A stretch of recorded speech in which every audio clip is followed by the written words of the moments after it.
Hey everyone, Sawmill Charlie. Well, another Friday night bee chat.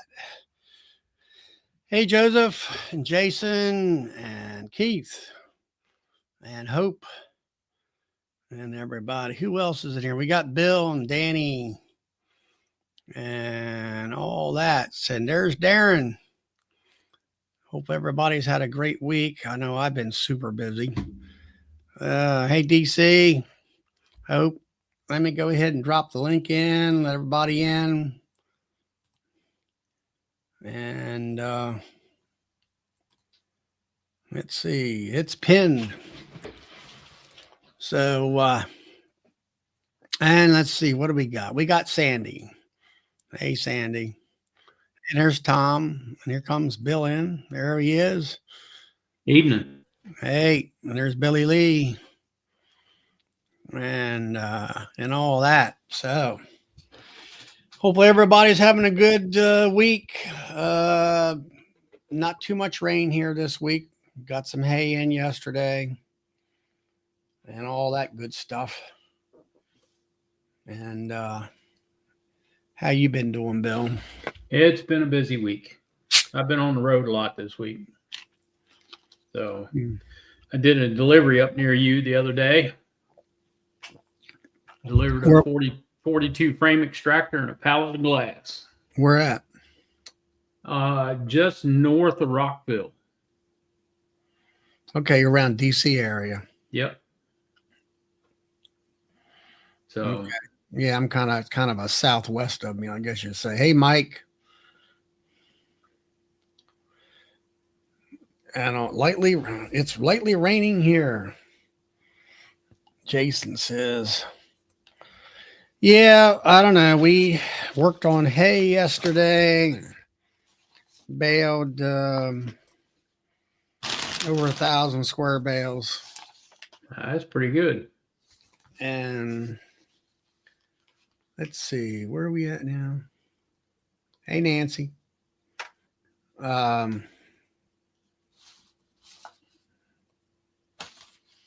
Jason's in Ontario. Okay. Hey, Pennsylvania, Tucky Bees. 1,000 square bales. I don't know, 18 round bales. Kind of clean things up right quick. Kind of running out of wagons and that kind of stuff. And then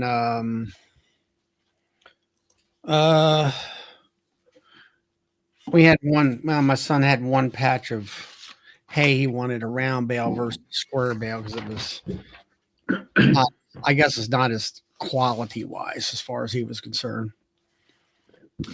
So me and him got it all done ourselves, which is nice. And then he delivered. Good. Pretty much he had packed 4 wagons, which is a job, and kicked on the rest and had it all sold. So he delivered 2 wagons today, I think. Well, that's good. So then let's see. Monday we were on your show. Had a good night with Hive Alive folks. Yep. That was a real good night. Tuesday night I went and picked up 6 cases of bottles, plastic. And then Tuesday night I went down and I spent all my money and then some buying a new minivan. So I got myself a new Honda minivan. Now I can ride in style with a smile. And all that. So I can go to Kentucky, fill her up. Yeah. Fill her up once and be done, right? Yeah.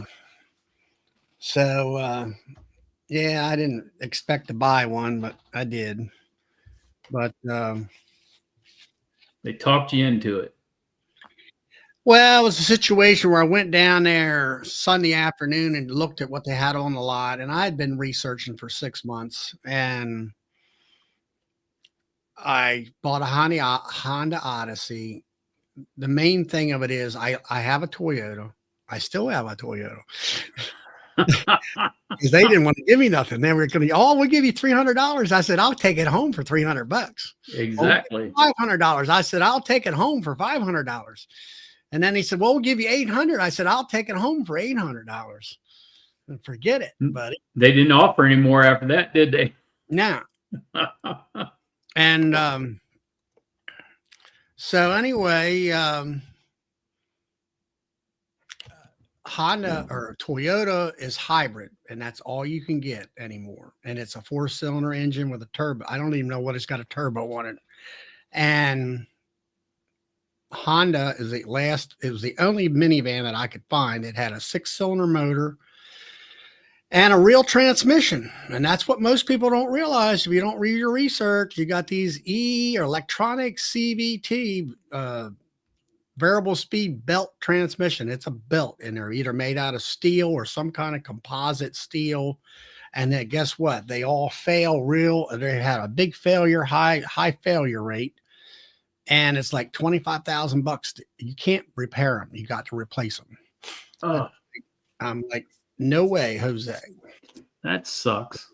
That's It right. really does. And that's what I ran across, a lot of YouTube type stuff. So anyway, that's why I bought it. It was red. It's pretty. It has all the bells. It's got more bells and whistles than you can shake a stick at. It's got more radar devices you can shake at. It you know, it's got things about it I'm not used to. Like it doesn't have a key. It's a push button start. It don't even have a gas. It don't even have a gas cap. You just open the thing up and you stick your hose into it and all that. And if you got it on cruise control and you come up behind some slowpoke, it will match the slowpoke speed. So you don't run into the rear end of that. It's got a radar system on it that does all that. It does have a power lift tailgate and a power side doors and all this other kind of crazy stuff. Yeah. So, but anyway, that's my car purchase for the week. And that's enough for the next 10 years or more. And Thursday, like I say, we baled hay. Here comes Mr. Keith in. Good to welcome. Hey, Keith. how y'all doing? Well, not too bad. Doing well. I'm just kind of recapping what happened to me this week. So we baled, like I said, I think 1,030 plus bales or something like that the last time I looked, and 18 round bales. And the field that you see behind my house or in that picture right there has all been cut. So waiting for the next window opportunity to catch the field that's up on the crest of the hill, which is another 30 some acres. Then we got another field up the road and then a neighbor out the road and just more and more stuff. But so then here it is Friday and we're back with the bee chat. And Mr. Keith here is having a big time down there, making all kinds of honey money down there. Yeah, we've had a pretty good year down here. I got no complaints. How's the half track?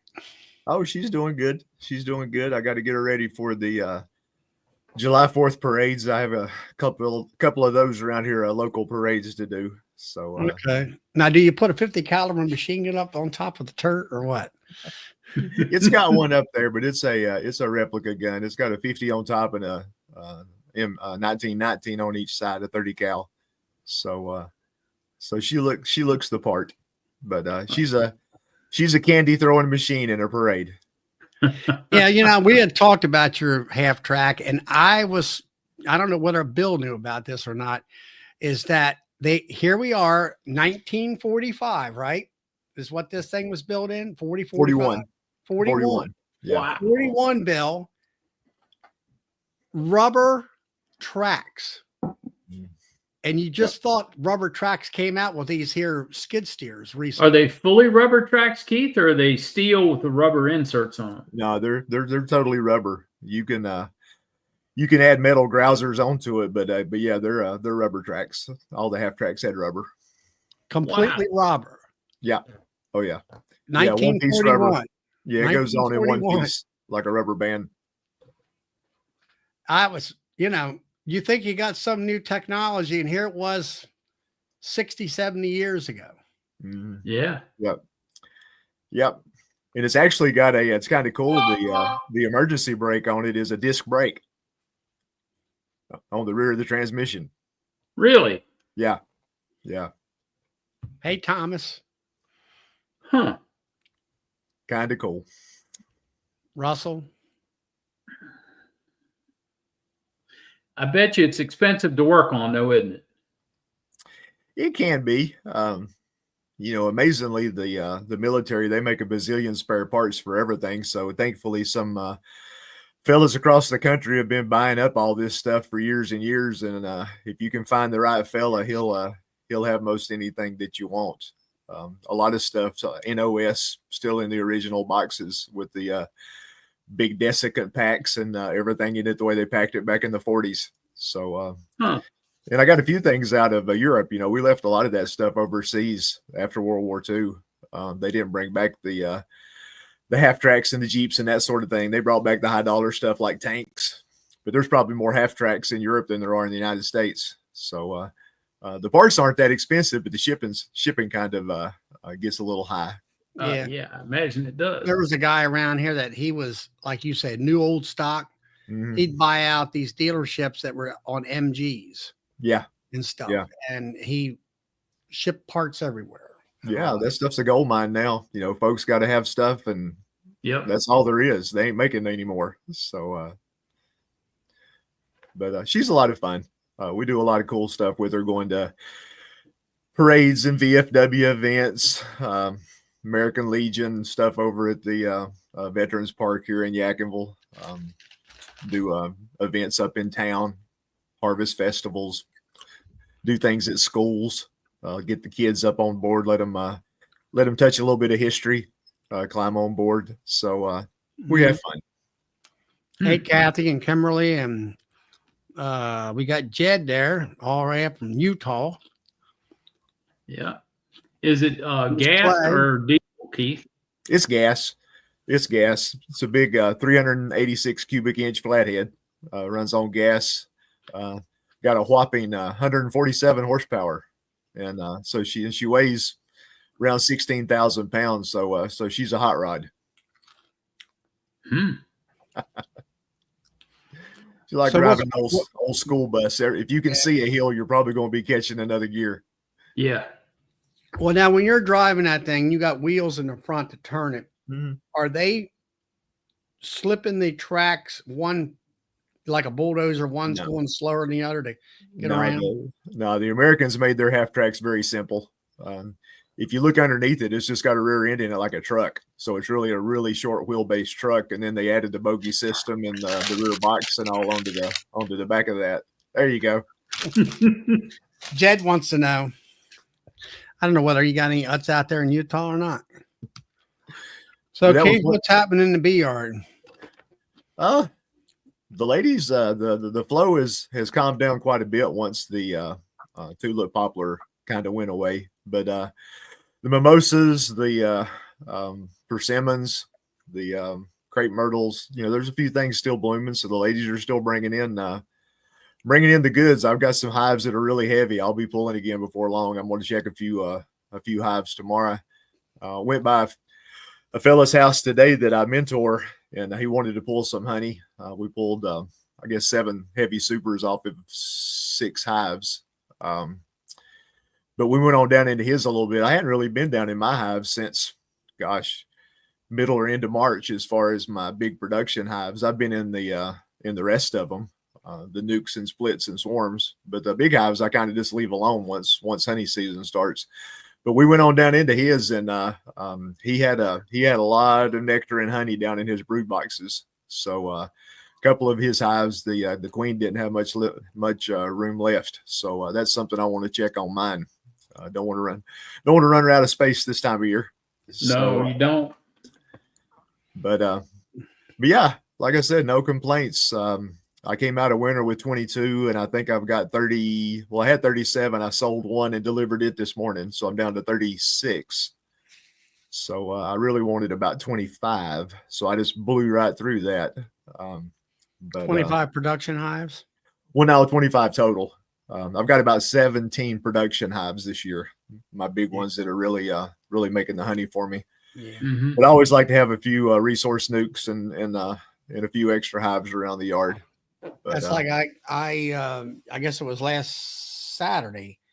I had a nuke that I was growing. I got it up to 4 mediums tall, and then I put it in the 10 frame, and then threw another medium on top of that for foundation, let them draw it out. Mhm. And that gives me 18 production hives and 8 nukes for backup. I've got, I think 11 mating boxes out there for queens right now. And I got another, I think another 20. I got 20 virgins in the box right now. So I got to take some. I've sold one today. There's another gal might want some. And if the weather holds off a little bit, maybe tomorrow afternoon, I'll make some more mating boxes up and put a lot of virgins in there. And then I'm going to have to go. I haven't been able to get to these hives here the last couple of weeks, and it may be closer to 3. And it's either been raining every day or the weekends have been raining and the rest of the week is not. But I've been busy farming, and I just haven't been able to get in there. And got to check on a few of them there. They got some blocks up on them. That I marked them where the virgins put in them a couple of weeks ago. Hopefully they all come back. They're all mated and that kind of stuff. I got to check my mating boxes to see where they're at.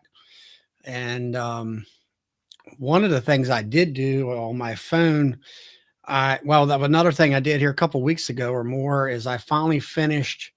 I revamped the hive situation where I went from 12 to 16 to 18 production hives, down on the nukes from originally from 24 down to 8 for myself.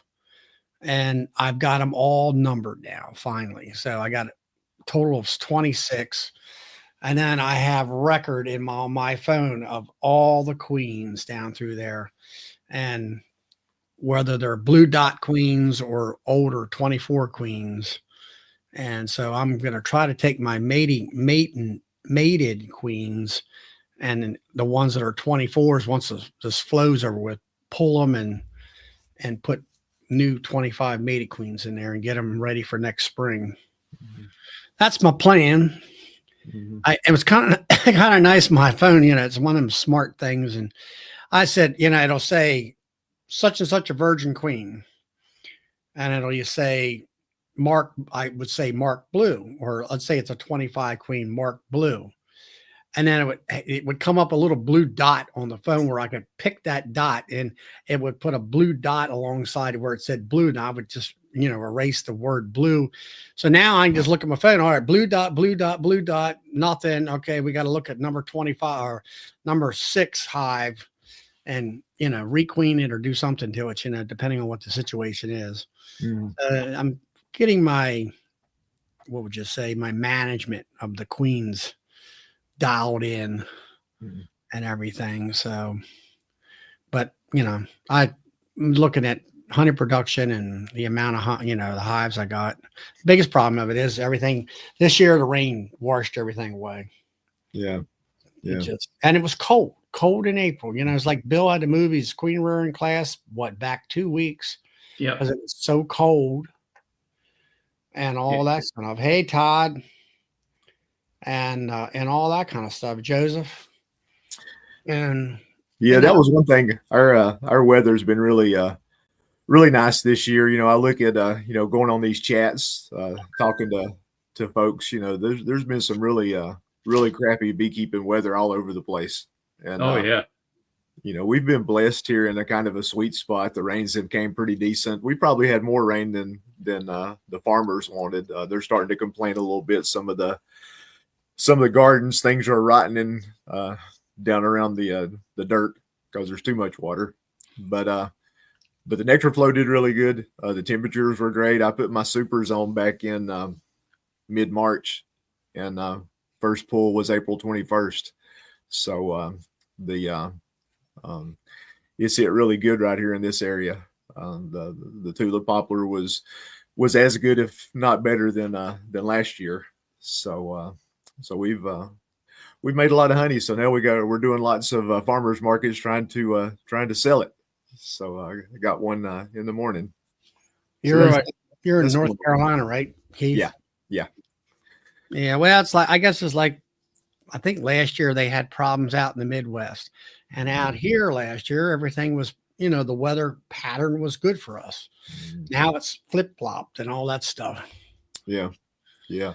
Jed out there, he's out there in the desert. It's hot and dry out there.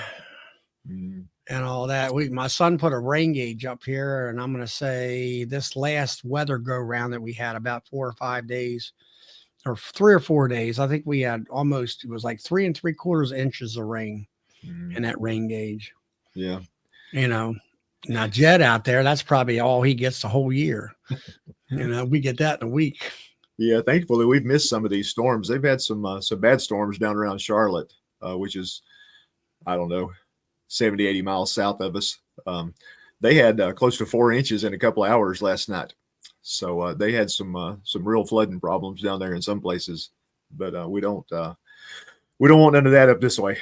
So, hey, Roy. Yep. There's James.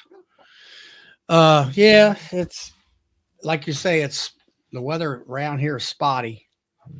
I know actually this year, like where JW is, I think they had like 10 inches of rain in a day or two out there. It was like a flood almost. Wow. Yeah, it was like a hurricane coming up through there or whatever. Yeah. Yeah. I know folks like Tom have had rain and rain and rain just every day. So yeah, you can't make any honey when it's doing that. No. And that's like my mating boxes. I say 2 weeks, a week for them to get hardened up and getting ready to fly, and a week to get mated. Well, there'd be a stretch of weather there that, maybe when it was where they were, getting their body, matured and all.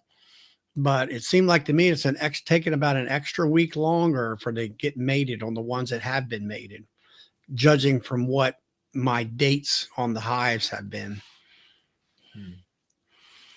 Things are heating up. Yeah, Jed, I got some Utz pretzels too. You're being watched, Charlie.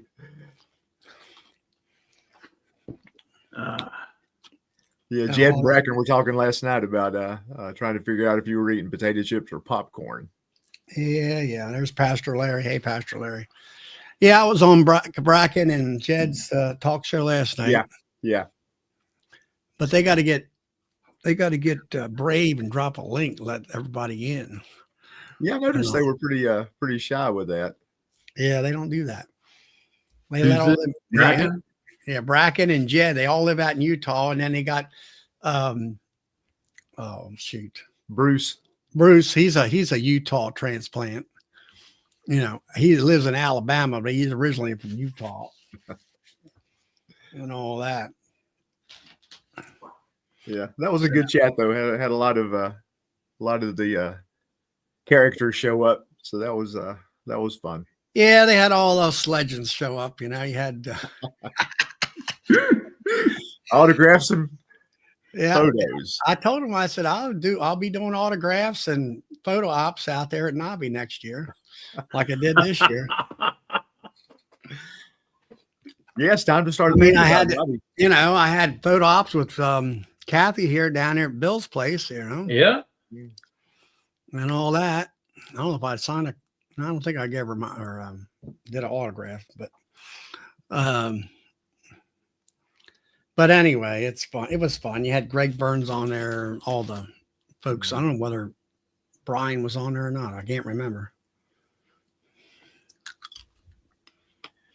Oh yeah. And then you had Ian show up too. I couldn't believe it. Oh yeah. Yeah, he came in stirring stuff up.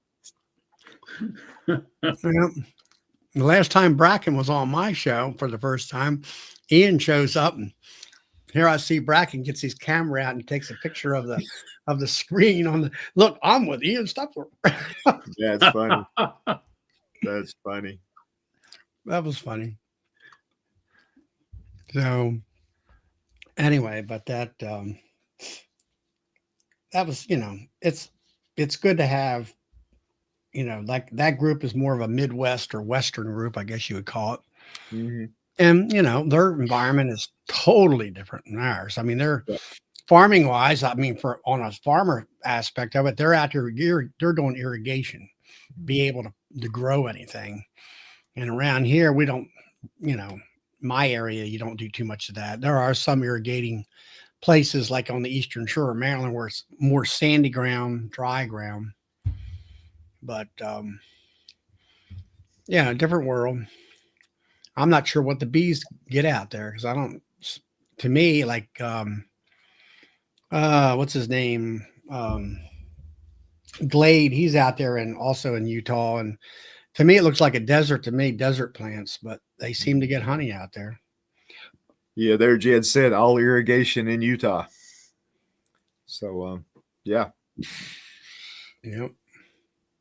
Yeah, I like getting on the chats with these folks from all around the country. So much to learn. Things are so different. They talk about beekeeping being local. No doubt. It's amazing how different it is across the country at different times. Yeah. Are you doing any queen rearing or anything like that? No, that's kind of where I guess I do things a bit different. All of my queens are just from walkaway splits. I haven't got into making any of the queens yet. I tell folks I've never even replaced a queen. I've always let the hives do it themselves as needed. So, well, mine don't have a queen and she'll die out, but they don't seem to replace or, make, I guess they would. Yeah. Yeah. I guess I have seen some cells and I've nicked them and I said, okay, here's a virgin, Yeah. I'm looking when a couple of virgins pop out while you're in there doing an inspection. Oh, I've had that. That's where queen clip. Yeah. Queen clip. I mean, there's one thing I learned. One thing: if you go to Amazon and get any queen clips, you get yourself a dozen of them. Because you get a whole package of them. Yeah, you'll use half of them. Hey, Dodd. And then you'll leave the other half in the bee yard somewhere where you don't remember where they're at. Yeah. Hey, Dodd. The honey you gave out here this past January, my friend Pam, she got into it. She says it's quite good. Just want to let you know that I think you might have gave her a jar of it, and she really liked it a lot. And all that. So, yeah, I don't know. I mean, I went down to Bill's, learned how to make up a cell builder, and that's been a lot of fun for me this year. And, yeah, looks like y'all have done real good with that. Yeah, I've been grafting right along, and I grafted Monday. I've been cutting back because of the demand of queens and stuff. I cut back to 25 this week instead of 30, and I got 15 out of 25. Now, of course, I haven't replenished my cell builder as far as fresh, young nurse bees and stuff. I'm not sure whether, Bill, would you say that that's because I'm starting to get less takes? Yep. Now I had one, I noticed, I looked at it, had drawn down just a little bit and capped over. And I opened it up and you could see the larvae that I stuck in there. I don't know whether that larvae got dry and didn't have enough jelly in there. That's a good possibility because this time of year, royal jelly isn't as prevalent, so you need to graft wet. So, well, I will have to say I went out to one of these hives. I pulled out, and it was one of these nukes that I liked, and I was swapping. I was pulling out a deep box out of the nuke, to get rid of that. And they had I brought 3 different frames in order to get enough grafting material. And like you said, there's some of them that had a lot of jelly in there, and it like zoop, got that one. Then there's other ones that there's a jelly in there, but it ain't much. It's not much. And you could barely get that. I think a lot of times I would did I get it? Did I, I'm like, okay, let's wipe it and let's go again. Yeah. And that kind of stuff. So jelly's getting less. I mean, we were talking about this on this last chat that I was just in. Let's see, Jeff. Hard time getting mated queens back from their flights. Rain has hurt us bad here in southwest area of West Virginia. Yeah, Jeff, I agree with you there. Yeah, I I mean, agree too. it's taken me about an extra week, it seems like, on when I put them in the hive, I give them a date, and I'm figuring, 2 weeks from that date, thereabouts, and it seems like it's taken about a week longer. Mm-hmm. But um, I don't know. It just seemed like, I was backing it up on the amount of queens. I got 15 that took. Actually, I had them in those new cages, those new easy peasy cages, and I got it down there today. I said, well, they're going to hatch tomorrow. I need to get, and at lunchtime, I said, I need to get them in that hive because I got too much going on today, this afternoon. I keep looking at each cage. Oh, there's a queen. Oh, there's a queen. And then the rest of them, there was the other 10 that didn't hatch yet, but here you are a day in advance, and I got 2 queens that hatched already. Yeah. In the incubator. So those larvae must have been a little bit younger or older, I guess. So Darren made a statement there that his bees are swarming like a jack-in-the-box. Bees never swarmed like this before. You got to go back and think about the winter we had. We had an extended winter, and the winter came into the beginning or up to at least the middle of our normal swarm season. So the bees understood that, and they waited, and now they're swarming. So they're trying to do what they normally do. Yeah. I mean, what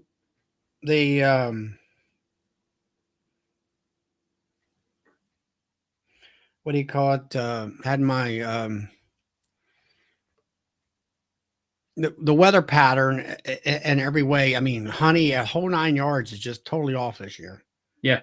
Everything's running a little late.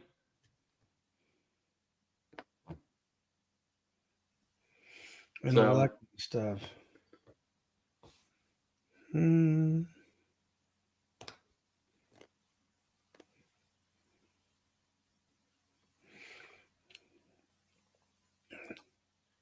So what are you up to in your yard, Bill?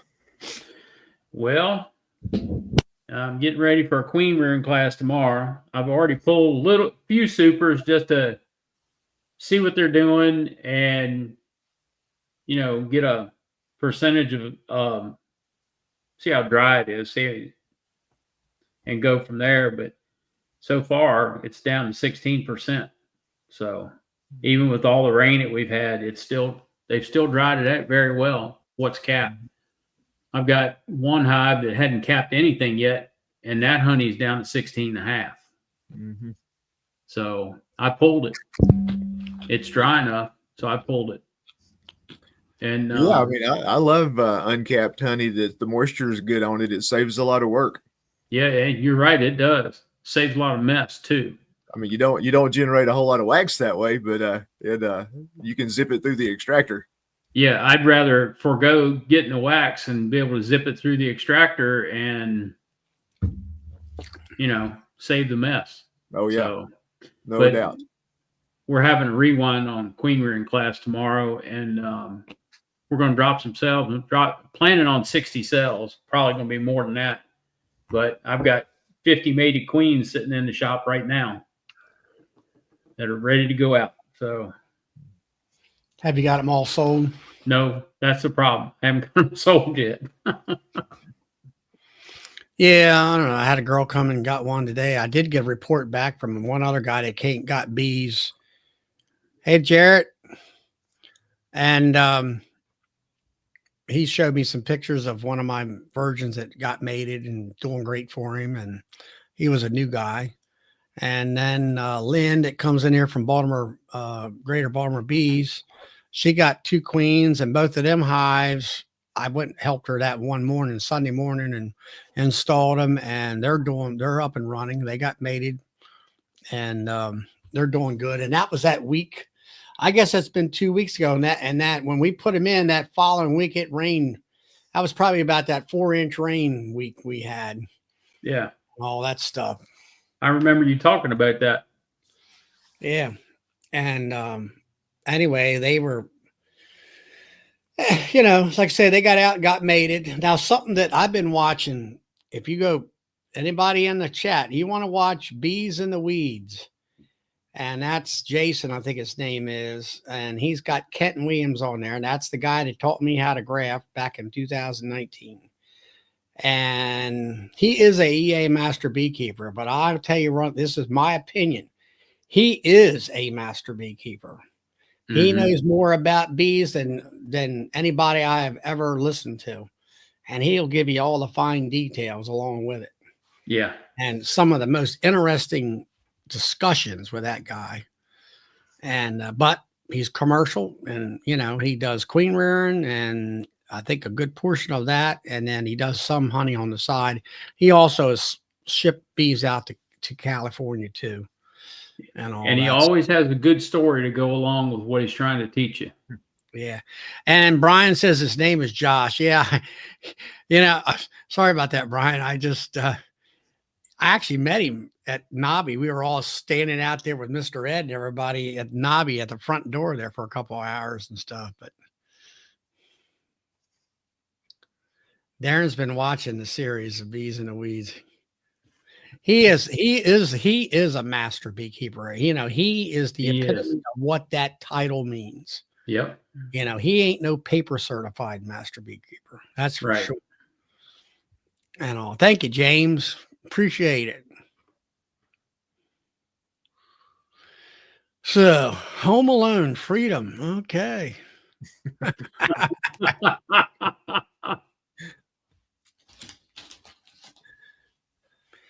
So, but no, that's been a great, I mean, some of the stuff that he talked about on part 1 and part 2 here that I've been watching in I think part 3 about, you know, about drones. 50% of them are unfertile drones. They're not, you know, they're shooting blanks. And he was like, he was amazed. Now his bees were, had a higher percentage of good drones for mating compared to all these other bunch from different science areas and I guess different colleges and stuff. And yeah, DC, that's what I say. Master by skill, not books. But I don't know where he gets all his information from. I have never seen any books out there that tell some of the details this guy talks about. Yep. Unless it's the people, like he was saying in one of the videos, he's got a lot of high-end beekeepers that are doing, I mean, they're not doing what he does. They're doing, let's say, artificial insemination and stuff like that. Jason Bragg comes down there. So I'm finding out that Jason is kind of well respected in the artificial community, big time and stuff like that. So yeah, Brian, that was another thing I got out of it, that Kent was putting his queens in 7 days after hatching. So they go out and mate almost immediately. And, you know, I got to thinking about that. I'm like, you know, I put these queens in these candy cages. I put them back in the cell. Well, first is they hatch in the cell builder. They get fed immediately.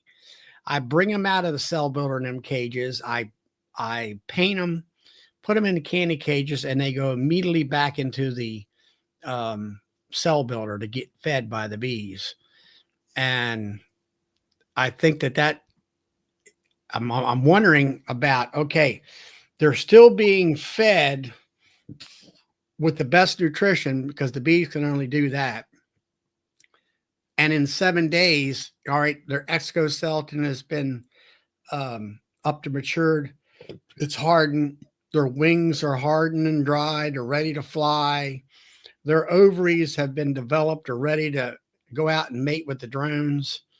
And all that time, they've been fed for that 7 days. And I'm wondering whether they're being fed better in that cage because the bees are on that cage all the time in that hive. and then put them, like you say, put them into that mating box, and they're ready to rock and roll right out the door. And all, as long as there's decent weather. Nancy, can I get him on? I probably could. I thought about it, and different people was asking me. I know Brian out in Flower Street said, to have him come on. My question is, where do I start with questions? Where all do you all want to ask this guy stuff? I don't want to be sitting here, like, what do I need to ask this guy? Yeah, I guess just give him a topic and let him roll. Oh, yeah. AJW.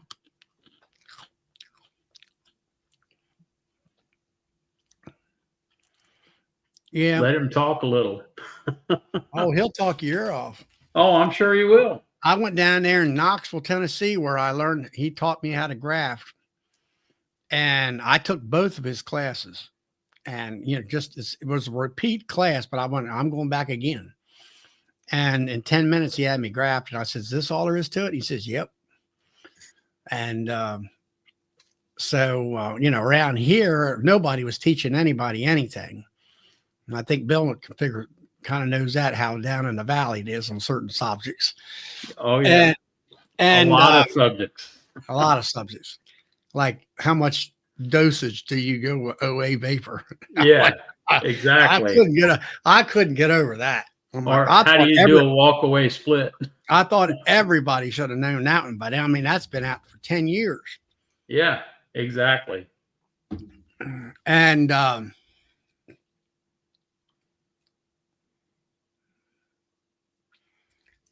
so anyway, I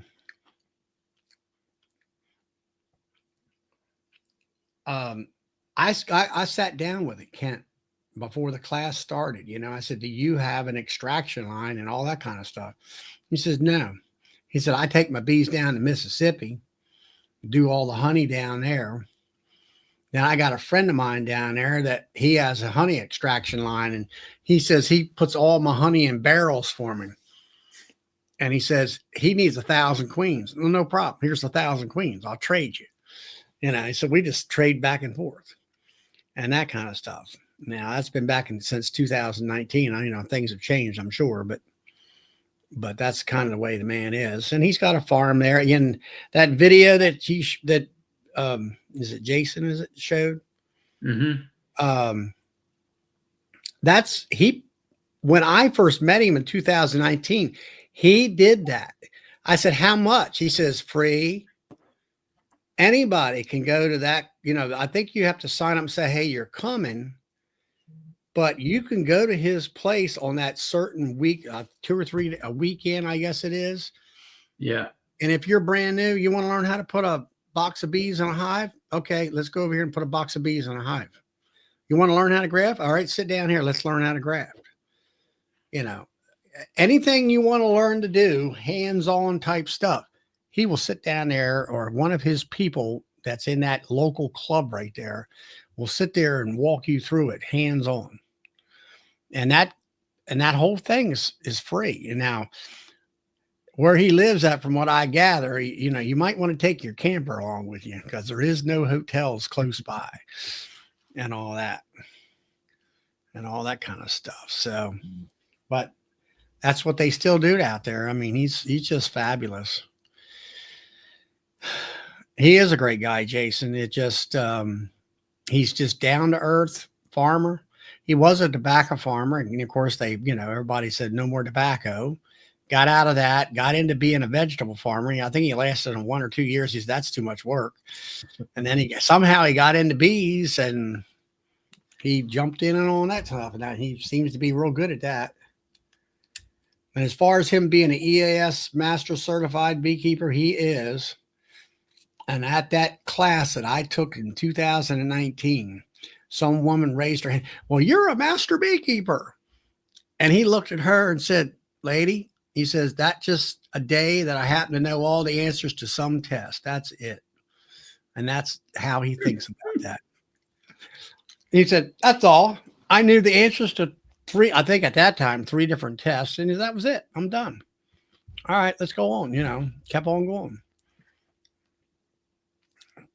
and all that kind of stuff. That's just the way he is. And yeah, Kent talked at Hive Life, I guess it was. Mm-hmm. The last time we were at Hive Lab, he was sitting alongside on a bench there in the hallway. I went over there and reintroduced myself to him, and that I was grafting at that time. I hadn't grafted for like the last 3 years, but at that time I was. And I told him, I said, who was, and I was selling queens and making queens, and I said, this is the key to self-sustainability. If you can make your own queens, I got, like for me this year, I got about 4 or 5, 6 hives right there, queenless. No problem. You turn around and you walk over there and you grab a virgin queen out of either the cell builder in a cage, or it's over there in a mating box that's been mated, and you bring her over here and you put her in that hive, and it didn't cost you anything, and you're back up in business. Yep. No stress, no worries, no nothing. I said that was the best, best thing I ever learned how to do. And this year is the same way. I dropped the virgins in. That big old hive right there, that first one right there, that was my breeder hive. I happened to have some queens from, some daughters from her. So I just want to open that thing up, let her just walk her on in, close it back up. I haven't opened it up since then. I'm hoping she's been in there laying up eggs. Hey, Dinah. So there's Matt. There's Tom. Do you run all mediums, Charlie? Yep. Okay. I thought that's all I saw behind you there. There's a lot of people say, well, that's 30 frame versus 20 frames. So let's say a double deep. Mm-hmm. And I said, yeah, that's true. It can be a nuisance in some ways, but look at what the commercial beekeeper does.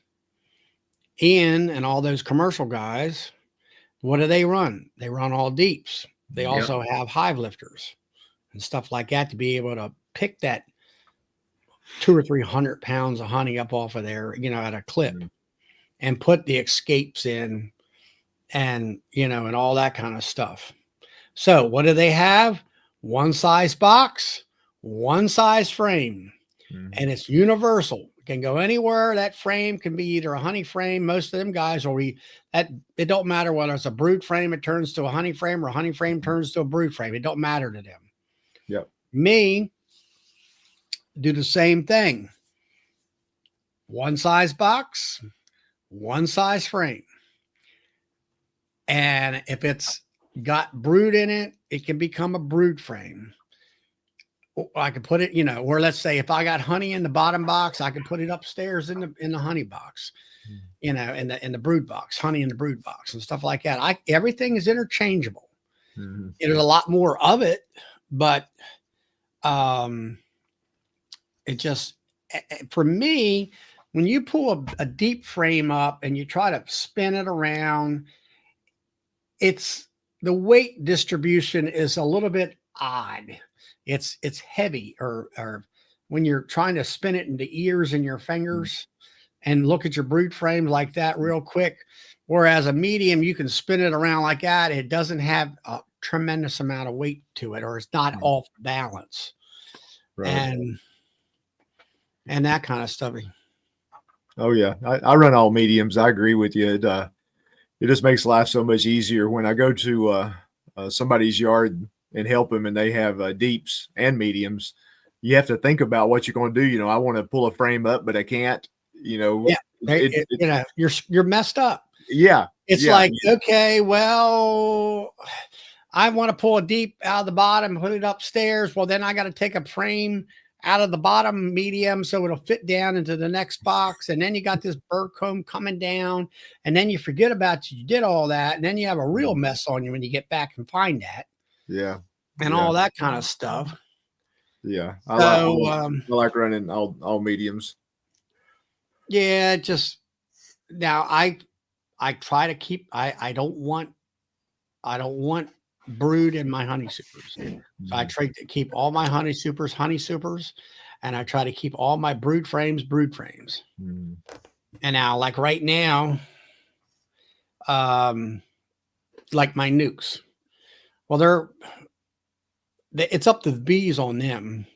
Where I've had some of them where they just drawed frames out and they started packing honey, and then others they're drawing honey out, but they pack brood in there. So, and then I've had them where I'm pulling brood out of them because they're getting pretty darn strong. I want to push them back a little bit. So I take those brood frames and put them in the Demery method up here with all them brood up in the top in there. Cause I've been pulling brood out of there little by little for making, 2-frame mating boxes and things of that nature and whatever.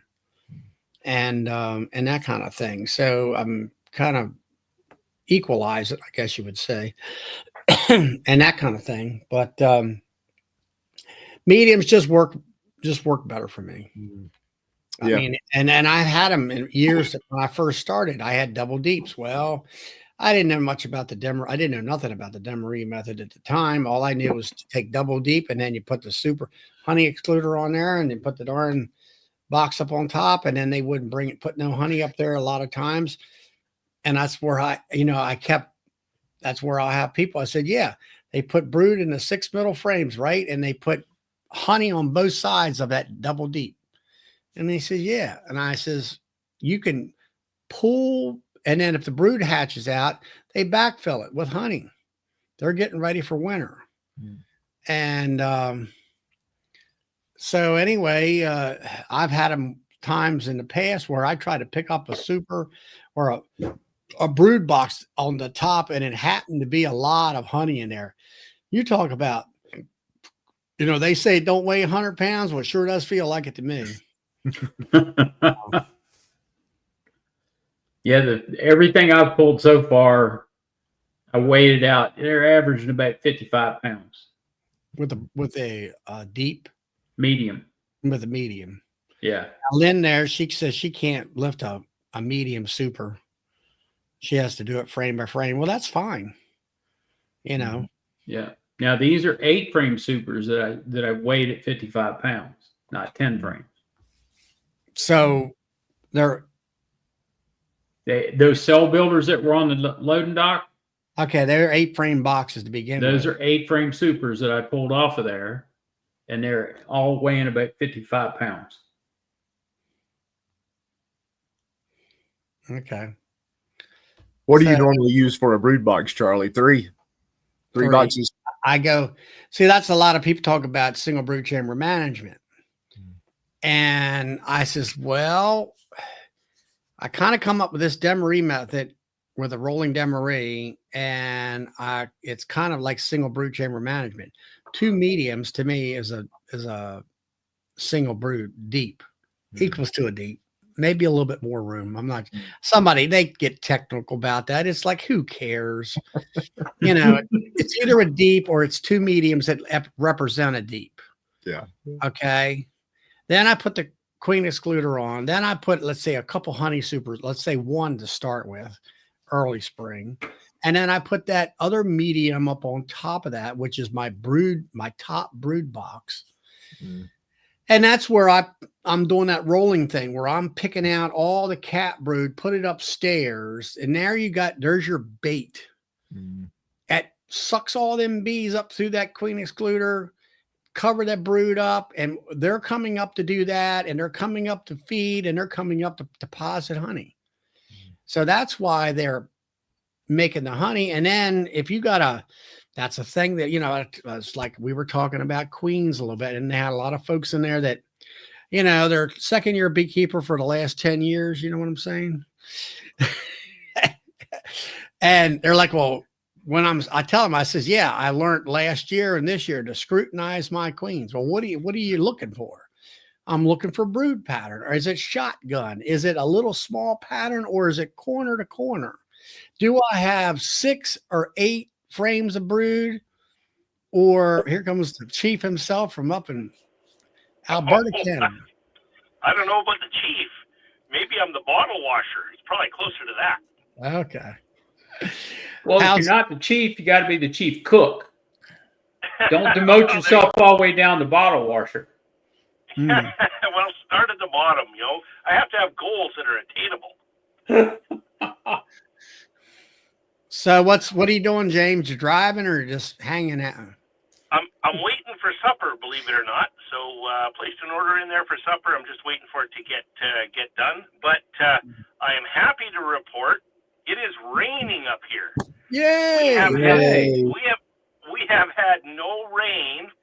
To give you an idea, I'm still feeding the bees. We've had that little rain, so they're still going through about half a pound of pollen patty a week, and as much feed as I can give them. They're emptying it as fast as I can put it out there. So this rain is very, very, very much welcomed. So everything should pop here now. That's good. I'm glad to hear that. So where are you at in your honey season when it comes to this rain and everything? Well, we should have had a spring flow already. We've had nothing. So, and when I say nothing, I mean absolutely nothing. And our peak flow should start here, at the solstice, so right around 2 weeks. And we've got crops that haven't even come out of the ground yet up here. And is that canola or what? Or sweet clover? Well, everything. Some of the canola's not up. Some of the canolas that is up is only at the 1 or 2 leaf stage. The hay crops are dismal to say the least. It is just, it is dry. So it's supposed to rain. It started raining a little bit yesterday. It rained all day today. It's supposed to rain all day tomorrow. Well, that sounds really good. Yeah, Sunday's supposed to be, a bit of a break, and then I think we got 2 or 3 days of rain next week too. So things might start happening. So it sounded like to me that you're kind of like where we're at, where we had too much rain and it washed everything away. And now you didn't have rain enough to make anything grow. We got nothing. Like it is, we should be lining up for the prime season here in a week or two, and it is. I feel for myself, but I also feel for the farmers. The cattle farmers up here, they're already talking about having to look at selling herds, and it's dismal. Yeah, because I'm sure they run out of hay. Absolutely. They're running out of hay, something terrible.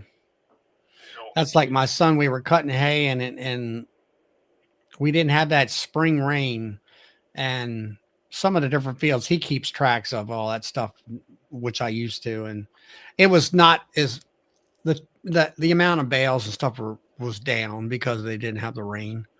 I mean, it's gotten better, but so how's the bees up your way as far as, I mean, how many hives? I know you bought the hives from that lady and you split and all that kind of stuff. You got what, 30 or 60 hives, something like that? We're at 32 hives right now. They are ready to split. I've been feeding like mad. So they will, especially now that we got this rain, they will be ready to split. But I really have to decide now what I want to do. Excuse me. Sorry about that. But there should be one more coming yet.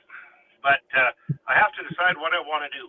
Whether I use these hives to make 30 hives worth of honey, or if I write my whole honey season off and just go 100% for see how many strong hives I can build. So, Alan and I'll figure that out probably within the next day or two. Here, we'll wait and see what comes about of this rain. Right. Yeah, that's kind of a hard decision. I mean, it's I don't know. You want to get your numbers back up and all that stuff, but then, you lose the crop for the year. Yep.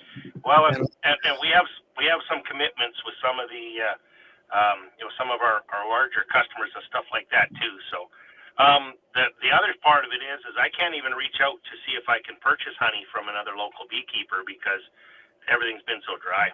Mhm. So what do you do? Yeah, I know what you That's mean. farming. That's farming, that's for sure. Yeah, that's farming. As dry as it's been up there, when all this rain gets through, that could be some prime swarm times for your yard. You worried about swarms? No, I'll split them down well before that, Yeah. and I've got no shortage of equipment. I got no shortage of drawn comb. I've got no shortage of boxes. I got no shortage of apiaries. I got the last thing I'm worried about right now is swarms. Minnesota Mike James was asking, did you ever go into detail over the cause of the high winter losses?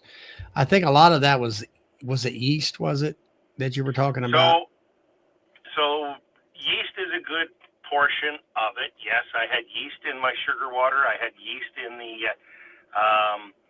hives. I had or in the bees from the bees that I sent in. Mm-hmm. But I've got everything kind of plotted there now too. So I really think it's a bit of a combination of a few things. So the yeast didn't help. I mean, they couldn't get rid of that over the winter months. So obviously, they're in up here for basically the 1st of October until the 1st of April. So I mean, if they could have got out and got rid of that, that would have made a difference. But the fact that they couldn't. But more so than that, I've been overlaying Lloyd Harris's data with what our weather was last year too, and it explains why they weren't taking the sugar. So I think the bee numbers were dwindling probably about middle of July to the end of July. So just the weather pattern, the brood pattern, the lack of nectar, the lack of everything, our bee numbers. Now I didn't check it, but from what I've put in there, and I mean Lloyd's data is pretty rock solid. We were doomed, and I should have picked up that we were doomed probably by the end of July, beginning of August. Mm-hmm. So Mike said something about high CO2. I don't think that was the problem in the bee. that definitely wasn't the problem. I got better control over all of those now than I ever had. So And all that stuff. So I know Brad was looking into his issues, and one of them was, I think he's kind of taking it from you about the sugar, the tank itself. How dirty is it? Does it have something growing in there that shouldn't be there? And that kind of stuff. Or is he killing these bees by feeding them, you might say, because of bad? There might be something to that. I was kind of talking and questioning Brad up a little bit while I was out there because I was trying to figure out how did I get the yeast in the sugar water, because I make my own sugar water. And I mean, every spring we wash that stuff out, we bleach it out, we disinfect it, but last year we ended up with a few bees that got in there, and I mean, there's only a couple few bees. The pump's more than capable of mixing them up, and we just they went around, kind of got chopped up, and away we went. But and I mean, there is yeast naturally out there in the environment and a bunch of stuff like that. But for the level we had, I'm wondering if that was how we introduced the yeast into the sugar water. And through of course, through dead bees. Well, possibly, if they had it in their stomach. Well, everybody knows you introduce yeast to a sugar-rich environment and a moist environment, what's it going to do? It's going to grow. Right? It's going to go like mad. So, and we were trying to feed this stuff and plug them out with it all winter long. So, I hate to say it, but this was probably the problem. Well, if you don't know it's happening. Yep. You don't know to fix it, you know? Well, I know now. You know now. And I can't put my finger right on it and say that absolutely was the problem either. I mean, I'm just looking at everything that could be a possibility. Can I put my finger on it and say this is absolutely what it was? No, I can't. Can I absolutely blame it on one thing? No, I can't. But what I can tell you is I'm going back probably about 2 years. 2 years ago, I was kind of doing things a little simpler, and my bees were absolutely thriving. So Oh yeah, I mean they were going you back were to that. you were really doing, exceptional. And that's what I've done with these hives since I got them back. I've dialed everything back, and they're booming. So, I don't know. I mean, we'll can go you back put to an it. additive in that sugar water to prevent that yeast from ever growing from the get go? Well, I mean, yes. So Bob Binney talks about a little bit of bleach in the water, and I'm not a big fan of that Pro Sweet or Pro Health or things Pro like Sweet, that. that's from Man Lake. So I mean, yeah, I'll take a look at a bit of bleach in the water, but I mean, I'm gonna go back to the basics. I'm just gonna make sure that I'm a whole lot more careful with what goes in there, and I'll just be a whole lot more careful with making sure everything gets cleaned out. And we'll start from scratch, and we'll see how that goes. I know that Brad's talked about Hive Alive, right? Yeah. Hive Alive, yep. Which is a thymol based product, I think it is, right, Bill? Yep, it's got thymol in it. And that this is my understanding, it stops yeast or bacteria growing or whatever. It definitely helps. And I make sure that we clean our buckets out really good every year too. So, I mean that could possibly be a potential. We didn't do that as well last year, so possibly. But yeah, everything this year is spick and span and spotless, and we're definitely going to eliminate that. So I do have to pop out. They are telling me the food and stuff is ready here, so I wanted to pop in and at least say hi to everybody. Yeah, well, good. I'm glad to see you there, James. It's just anytime, stop in. Artie, take care, everyone. All right, see you now. Night. See you later. Have a good night. Enjoy the rain. I know Nancy says she uses Hive Alive. Yeah. And all that. Jason Siebert says, doesn't thymol help with nosema too? I presume. Nosema apis, yes. Apis? Yes. I've always used a little bleach.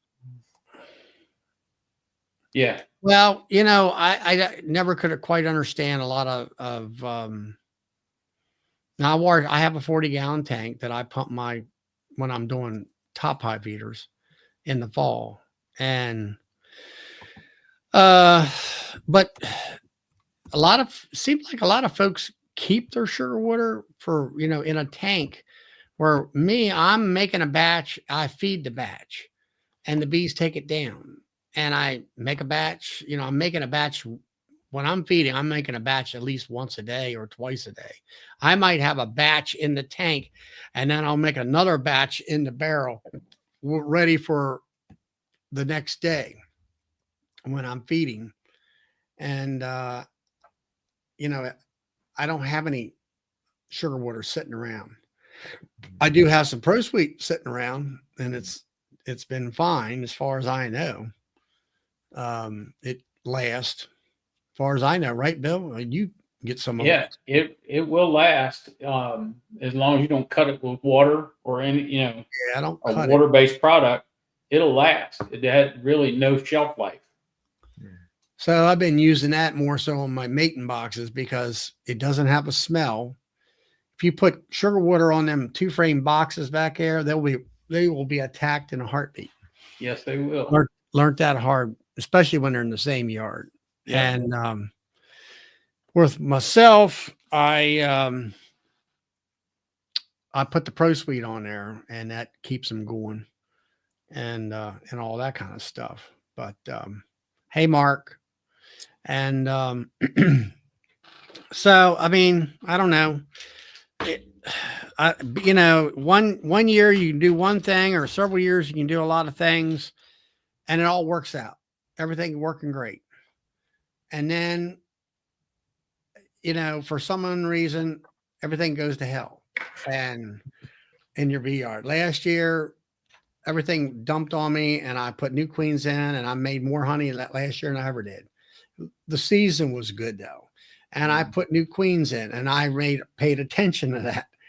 And now I know all about, you know, I know a lot more about queens, and I know about focusing on looking at them queens and seeing whether they're going to produce for me and things like that. And all that, evaluating them is a big part of my beekeeping now.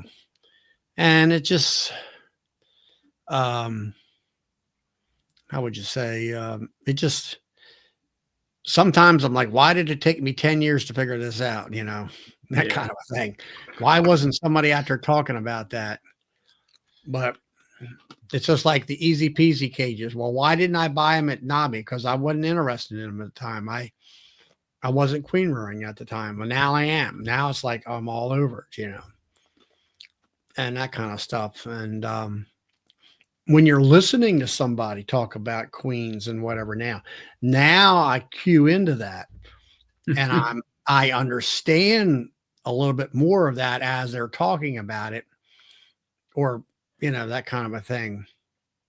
I was a couple years ago, I was at a Maryland State meeting. We had a girl Zoom in from Texas, some kind of professor. Her presentation to me was like, it was just too much information coming in, all different parts of the bee world, you know, the worker bee, and then the drone, and this and that.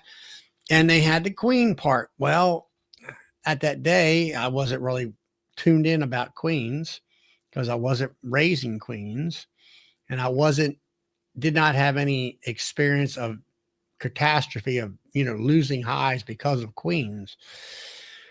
But then talking to Brad up in Manitoba, he said, you ought to see this person. Well, when I looked at it, I said, well, that's the same one I've seen. It was live when I was watching her. I was about half asleep because it was boring the way she was talking about it. But she made mention when she got the queen area there, I'm, you know, paying quite a bit of attention. And she says, oh, after the second year, or the second year queen, that queen's a year old now, she's going into her second year, she'll lose 40% of her laying power in laying eggs. I'm like, man, that's almost, you might say 50%. That's a huge amount of bee power loss. And knowing that in my back of my head, I'm looking at these hives here, the majority of those hives were second, you know, they're on their second year. And thinking back, how many frames of larvae and brood I had last year at this time versus the amount of frames I had this year, it's like definite. And then also noticing, hey, they're backfilling the brood chamber. Last year, they didn't backfill. They put it in the corners along with a little bit of pollen, but everything else had to go upstairs into the honey supers. Well, that's because she's not laying as much, and she's not filling the brood chamber up quick enough, so they can't lay any honey or put any honey in that brood chamber. And, you know, those are subtle observations that I've made that most people wouldn't even recognize. You know, it's like they get complaining about it, but they don't understand why it's happening. And I'm like, okay, now I get it. I understand it. Now I know why I want to requeen every year and all that. Mark wants to know if you want a job.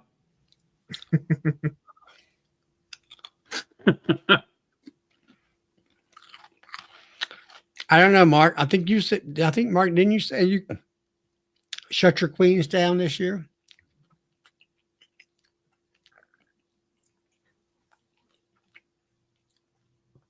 And Tom says the second year queen does better than a new queen. Well, I'd have to disagree with you there from my own observations.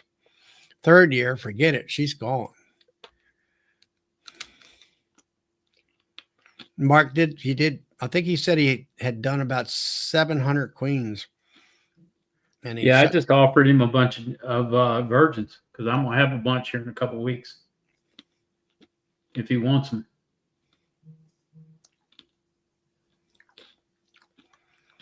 Well, Tom, all I can tell you is a woman said on her presentation, she's a PhD, that the second year was a 40% drop. And if it's a 40% drop the second year from their experiment, then what is it after the third year? Is it another 40%? You know, or is it another 20%? I don't know. You know, she's dropped down to, let's say, 60% off. I don't know. She was out of Texas AMU is where she come from, is what she was talking. That's all I can tell you about her. I don't even know what her name is. But that was something that, you know, another tidbit of information to use to have a better understanding of stuff. And then, you know, I was watching back to Kent Williams again here. I have never heard this. And he was saying that, let's say they mate with 20 drones, the queen does, and they excrete, the way I understand it, they got rid of 80% of what they took in semen, and they only keep 20% of it in the semen and in the spermatheca. That's the way I understood the way he was talking about it. And then he was saying, if they mate with a Africanized, let's say, drone, or it has Africanized sperm in the spermatheca, the Africanized sperm will compete to get up to the head of the line, as he stated. So they're more dominant than the normal sperm. Never heard that. I never did. Yeah, Lynn, I seen and then I just got a text today. I think he's going to post some video or some pictures of the guy that was a new guy that we were concerned about. He has one of my virgins and got mated, and they're doing great.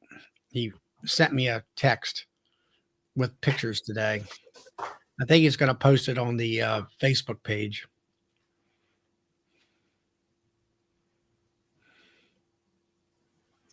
Well, gentlemen, I'm going to have to back out here. Yeah. It's been fun. Yeah, it's good seeing you, Keith. Yeah, we'll definitely do it again sometime. So Yeah. there they need some for the Hawaiian volcanoes.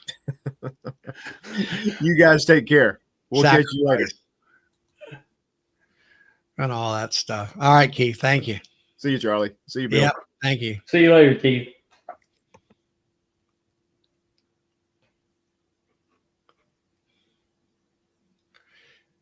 And all that. Let's see. African bee drones. Pennsylvania doesn't know about the drone. I don't know.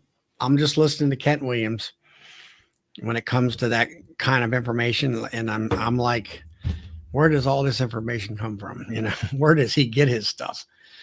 It's like, you know, I've never seen any books like that. Most of them are always for beginner beekeepers, is what they are selling. Yeah. So we're having a big grafting class tomorrow. I won't be able to make it. Yep, we're gonna miss you, Charlie.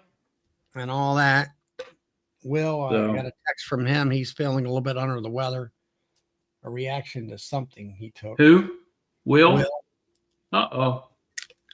He was going to come down and pick me up. I said, no, I got too much to do here. Yeah. It's just that time of the year for me. It is. And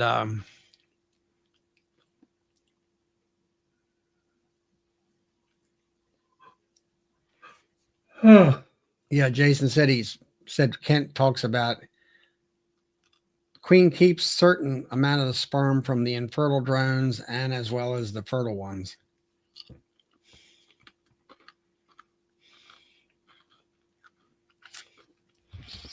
Mm. But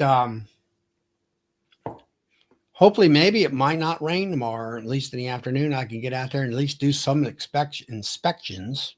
Yeah. Hopefully, I'll have some good stuff to There- report as far as my virgins getting back mated in my mating boxes, and hopefully the ones that have been in the hives getting back. And hopefully there's frames and frames of brood, hopefully in there, and all that kind of. But yeah, it just so much to learn when it comes to bees. Yeah, and they're calling for intermittent rain down here tomorrow, so we'll see. And then tomorrow night they're calling for thunder showers. So Well, it looks like to me it's supposed to rain all next week. yeah, it's supposed to rain up There's through a Tuesday here. high chance of it all next week. Yeah, it's supposed Yeah, to rain Lynn- up through Tuesday. Yeah, Lynn, I haven't spun any, honey. I haven't even thought about setting up yet. I have thought about it, but I just haven't had any time. Every night of the week, it's been something going on. Oh, on Wednesday night, I went to my local bee club. That was a waste. Yeah. Had a rep from the EAS conference, up in New Jersey. And I'm like, yeah, right. And he going over everything. And he says, yeah, Connors, one of the keynote speakers is John Connor, or not John, but Mike Connors or something like that. I said, well, is that Dr. Connors' son or something? He said, no, it's some kind of a guy that talks about plants and whatever, Uh-huh. And it's a the price of if you're going to be there for the week, I'm not talking It's about expensive. I'm not talking about the hotel yet. It's over $450 for the week. Yeah. And I'm like, plus your motel room at 130, let's say a night. And that's a discounted price. Yeah. And I'm like, you're going to spend $1,000 Easily. Easy. And I'm That's like, not counting your food either. no. And then if you're going to do the grafting part, which they're going to teach how to do a cell builder up in New Jersey, where Maryland didn't.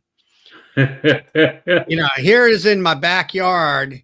Here we go again in the state of Maryland. Are you going to teach about? I asked the guys who are, pumping it all up for Maryland last year. I said, you going to show us how to set up a cell builder? No. Well, what the hell good is it? I mean, you can teach all the grafting you want. If you ain't got nothing to put it in, what good is it? Well, that's like state delegates for EAS are coming up for renomination again. And our state delegate wanted to know if anybody else would want it. So I asked her a question. What benefit does the state get out of being a member of EAS? Do members of the state association get in and reduce cost? I mean, we're supposed to get information back from our state delegate on new stuff, things like that. And I haven't gotten an answer yet. So if I don't get an answer, I don't know, we may not have a state delegate for Virginia again. Well, it's if you want, you got the conference. Then if you want to go to learn how to craft, that's an extra fee. Yeah. They extra fee you to death in that place. Mm-hmm. If you want to go to their banquet thing on Saturday night or whatever night it is, that's an extra fee. Yeah. And they fee you to death. And all right, you got a speaker about plants per se. I said, I don't even know who the guy is. Never heard of the guy. Exactly. And had somebody else in there. I forget who that person was. And I'm like, you can definitely see the type of person who puts the show on. It's a science-based person. It's all about science and science speakers. And I said, well, that's fine and dandy, but let's have some hands-on speakers. Yeah. Type of thing. I mean,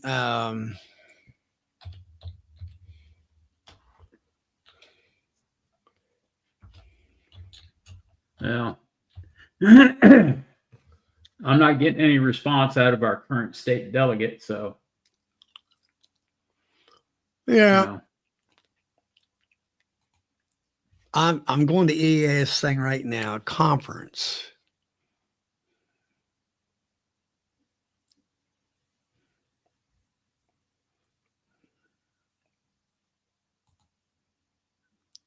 Yeah, we don't. And then, of course, you have to be a member in order to go to their great conference. That's an extra, what is it, 30 or 40 bucks, something like that. Yeah, something like that at $30 or $40 a year.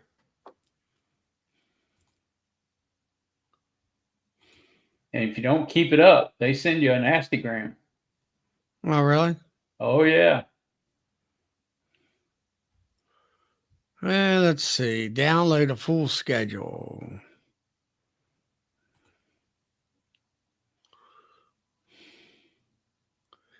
Eh.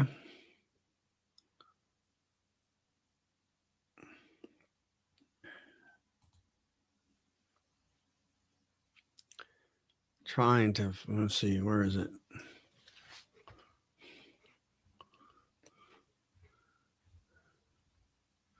They got their short coolers conference schedule. I guess that's Wednesday. Introduction. Welcome. Here we go.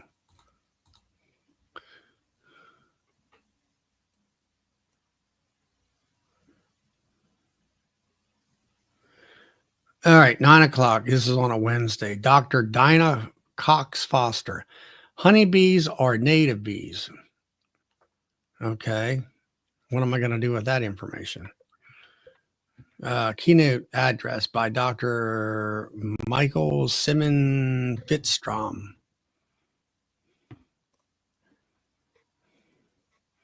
I'm not sure what that's going to be about.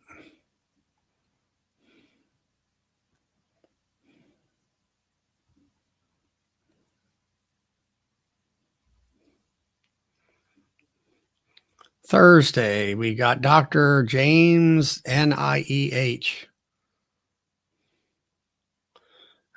Hamilton Award winner. I don't even know what kind of award that is. Yeah, I know what that is. I guess that's, I don't know, Hannibal. Hamilton? I don't know. Is that Hannibal, Missouri? Award winner, Honeybee Health, Hope for the Future, Grand Ballroom. Mike Connors, Bees and Trees, and all that. Life member luncheon, Dr. Dewey Karen. I've heard Dewey enough. Yeah. He's out of it. And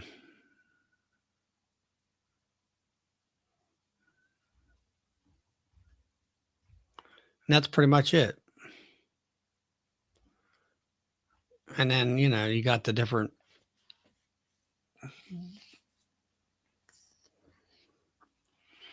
conference schedule. Thursday afternoon, you got Ford Sources, walk in. Cooper River Park. Oh, that's right outside the window there. Why would you want to do that? Gadgets from Bob Kloss. I know Bob. He's local up in the area.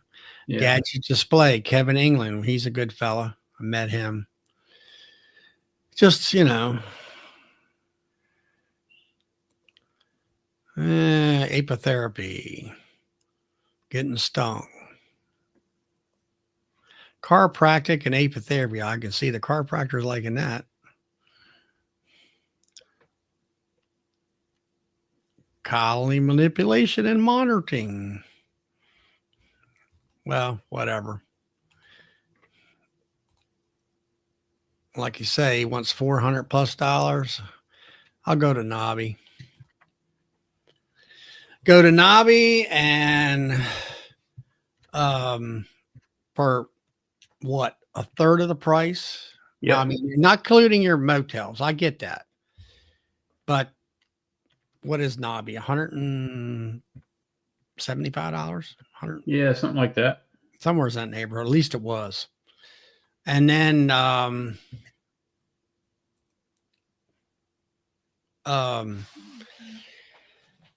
you got, of course, for me, it's meeting all my YouTube beekeeper friends.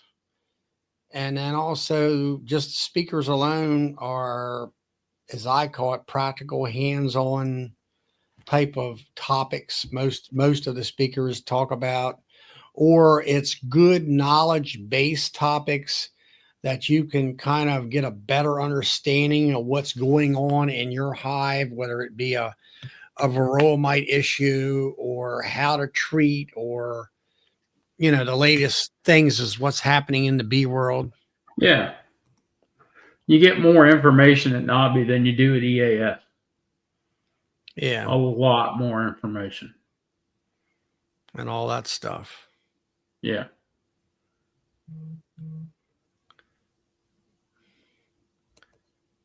Rick's Honeybees, proud graduate at YTU. What's that? I don't know what YTU is. Yeah. Oh, YouTube University. Yeah. That's like myself. I'm a master beekeeper. I'm an STHO master beekeeper. Self-taught, hands-on master beekeeper.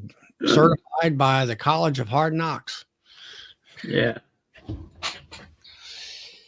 But anyway. Anybody else want to come on tonight? We get tired of chatting. It's not we're getting tired of chatting. It's been a long week. I've been on the road a lot, and it's just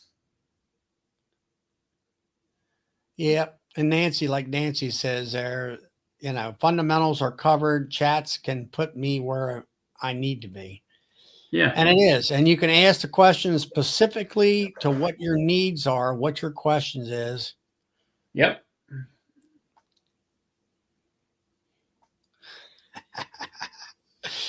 There you go. JW, you're right.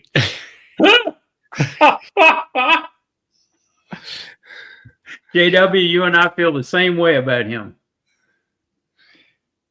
Exactly the same way. He was right over here at my local community college. Nice fella, but and he tells it right in that he's there speaking towards the beginner beekeeper. That's all he focuses on. Yep. And that's what he said. Yeah. And that's what he does. That's right. And that's what he does. And then like Bill here, he called me up one night and said, "Did you ever hear this guy's name?" Yeah. Well, did you know he said this, this, and this, and this? And he says, that's far from being the correct information. Very far from it. And all that stuff. So, you know, yeah, we're trying to be nice, Nancy, you know. I'm being as nice as I possibly can be.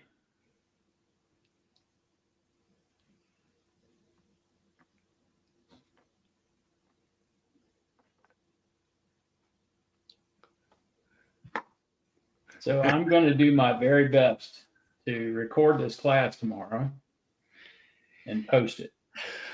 Paul, I think I figured that one out. The FOS Master Beekeeper. All right, we got to get off of this subject here. We're going down the deep hole here. Yeah, we're going down the rabbit hole we don't want to go down. Yeah, I can tell you that right now. We don't want to be doing that. We don't. No. I'm not into bashing anybody per se. You know, as long as they're helpful. Yeah. As long as they're helpful. Jason, he's having a queen rearing class tomorrow. It's a kind of a what do you call it? It's a rewind. A rewind of what we learned a month, 2 months ago? Yeah. At least a couple months ago. Yeah. Because I've had so many people come back and say, you know, I'd really like to do some more grafting to make sure that I understand and go over a few things that to make sure I understand what's going on. And a couple people have said they want to know more about the cell builders and how to set them up and everything else. So that's what we're going to do. We're going to answer some questions, and then we're going to do some grafting, and we're going to drop some cells. So,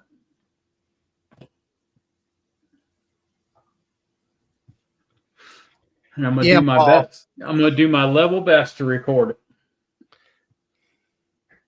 Am I a master, Paul? You know, it's just kind of a joke thing that I kind of dreamed up. You know, STHO, self-taught, hands-on. Yep. He got his master beekeeper from University of Hard Knocks. Yep. Have dinner in January. Yeah, Paul, no problem. Yep. Night, Nancy. Have a good evening. All right, Nance. Catch you later. Have a good market tomorrow. Hope you sell thousands of dollars worth. Yeah, sell out tomorrow.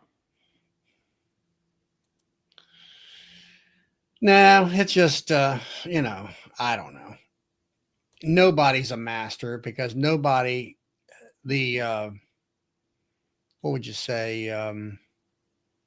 Nobody can, you know, the bees change it and nobody can comprehend it, all of it. You can just, yeah, like I say, Kent Williams is the only guy I know. He's like a walking encyclopedia when it comes to bees. He talks about it in a way. He makes it kind of funny, and it's the way he talks about it. You know, he gets rid of all the fluff, and said, "This is how this works, and this works. Period. Done." And it just is so. Yeah, Brent. So, you know, that's what I like about him. He's very clear on how he presents his stuff. Yeah.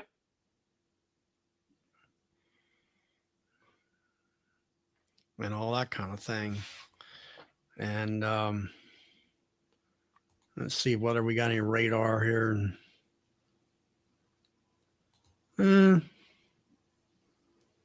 Looks like there's some is it raining down there where you are? No, you're in Luray area. And it's coming towards you there, Bill. No, Luray's east of me. Yeah, but I mean, it's sort of like you have to go south to go to Luray across the mountains. So, all right, what do we got? Paul. Hey, Paul. Okay. Howdy there. Hey, Paul. I'm going to eat while I'm talking on here, so I hope you don't mind.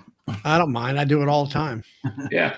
Well, you're usually eating Utz potato chips or Utz pretzels or something like that, or popcorn. Pretzels or popcorn. Sometimes I get in here on the other chats and I'll eat my regular dinner or something, but I'm not usually that late. Well, tonight I'm Kung Pao chicken, house special lo mein, and pork fried rice. Ah. My wife's out of town, and I went by Chinese takeout to pick up tonight's dinner. And you're batching it. I am batching it. How y'all doing? Pretty good. How about you? I'm doing great. Your bees doing well? They are doing pretty good. I've got a couple hives that are putting it on right now and a couple hives that I'm growing. So I am looking to probably do a little queen grafting. And I want to put in a queen grafting colony this fall after I pull out honey. And then I'm going to try to make some additional colonies to extend to another out yard. Now, Paul, you're down in Louisiana, right? Yeah. So you got the heat down there.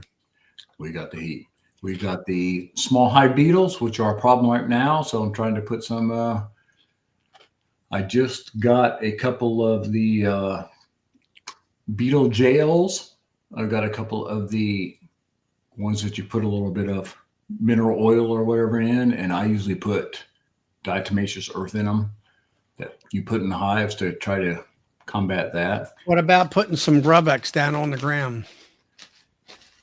Well, I don't have any covering under my ground, so I'm not big into that. The Grub-X, I know Lee does that, and he puts some Grub-X down on the ground and things like that. But I'm trying to take it from a hive basis. So I am a kind of a, excuse me, burping a little bit. I'm kind of a threefold process. I use in hive diatomaceous earth traps. I use in hive, and I'm using fipronil right now with the roach bait in them. But There you go. But from the talk that the guy gave last year at Nobby, he says fipronil transfers to the bees a little bit, even if they if they take it outside of the little beetle jail that you have. So I'm a little concerned about that. And he gave another compound that may be more useful for putting inside of those beetle jails. So I'm going to take that step next. And Now, is your hives on ground, or is it or cement or anything, or just ground? they're just on ground. Well, people said I was wrong. I mean, I started out putting that carpet down on the ground, and it was for grass, mowing grass is what it was for. Yeah. But it also, the beetles can't go down and go into the ground. Now, everybody talks about Jamie Ellis, about his thing about where the beetle traveled 20 feet down the hallway and all that kind of stuff. And I'm like, okay, well, it might happen to do all that. But if you can cut a certain portion of that beetle larvae from pupating because of the carpet, or because of, let's say, ground covering for like landscapers. Yes. Maybe water, where the water can go through, but what the grass can't grow and all that. And you put it out, I don't know, 2 or 3 feet past your hive so you can mow along the edge of it. So right now in my hives, I have the hive set up, and they're on cinder blocks that sits about probably 24 inches high. And then you have the bottom board, which sits about another 6 inches high. And then the brood chambers, and then the honeysuckers on top of that. Around my hives, I have put just bagged cypress mulch. So hopefully that'll help a little bit. But I think us as beekeepers need to be proactive in making sure they never make it to the ground. Yeah. Regardless of what we have in the ground, regardless of what, do we put landscaping fabric down? Do we put mulch down? Do we put tiles down? Do we put old, some people put old asphalt shingles down. Some people put whatever you put down. I think we need to make sure that they never make it to that point. Well, we found out using the landscape cloth that eventually that deteriorates to the point to where it doesn't work any longer. Yes. So we got 8 mil black plastic or clear plastic and put down on the ground. And we put stone on top of it. Yeah. And once they hit the stone, they're done. So what I'm doing is a threefold approach right now. So I have those little beetle jails in there. And inside those, I put a little pinch of pollen patty as an attractant. And around that, I'm putting a fipronil roach poison to draw them in. I use beetle blasters or some other long plastic form with diatomaceous earth in them. So if they fall into that, they will be destroyed. And then secondly, I'm using, I think it's called Dixie towels that I'm using. Dixie, I need to go look at it, but essentially they are Swiffer sheets, but they're a different Swiffer sheet that I'm putting on across the top. So I'm using a 3-phase hive beetle. Some of you up there, Charlie, do you deal with hive beetles? I don't know. Bill, if I have a weak hive, I'll see hive beetles. Yeah. You typically see that, but us down here in South, oh goodness gracious, they are prolific. Yeah, So, I mean, around here, if you don't keep your hives in full sun around here, you're gonna have hive beetles. So we keep everything in full sun. we use a beetle barn with a little bit of roach paste in it and some honey mixed up. Yep. They typically don't come out of the beetle barn once they've tasted that. Get in there and eat that roach paste, even a little bit of it. They typically won't come out, so I don't have to worry about that happening. And the stone underneath of the hive with the 8 mil plastic underneath of that, that is a very effective way to get rid of them, because unless they're flying from somewhere else and coming to the hive that way, typically the hive beetle goes to ground to pupate and comes back to the hive that it came out of as an adult. So we don't have that issue of them doing that. Well, I think the out in the sun is a little overrated, to be honest with you. I think it comes down to taking every effort that you can to try to combat the hive beetles. Yeah.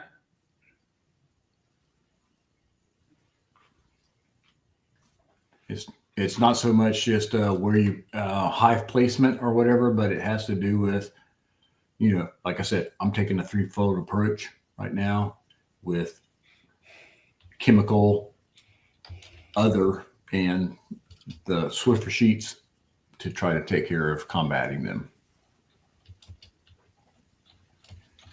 And they can ruin. Last year, I have probably had, if I were to guess, I would say probably 80, 90 pounds of honey that got ruined because of hive beetle infestation at the time and sliming it out of one single hive. So it's definitely something that you want to pay attention to, and something that you definitely want to be cognizant of. That's for sure, because they will mess a hive up if they give them a chance. That's where I'm at right now. How about y'all? Starting to look at supers, what's capped, what's not, testing for moisture content, considering when I'm going to pull honey and everything else. So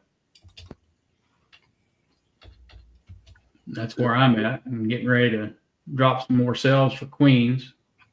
So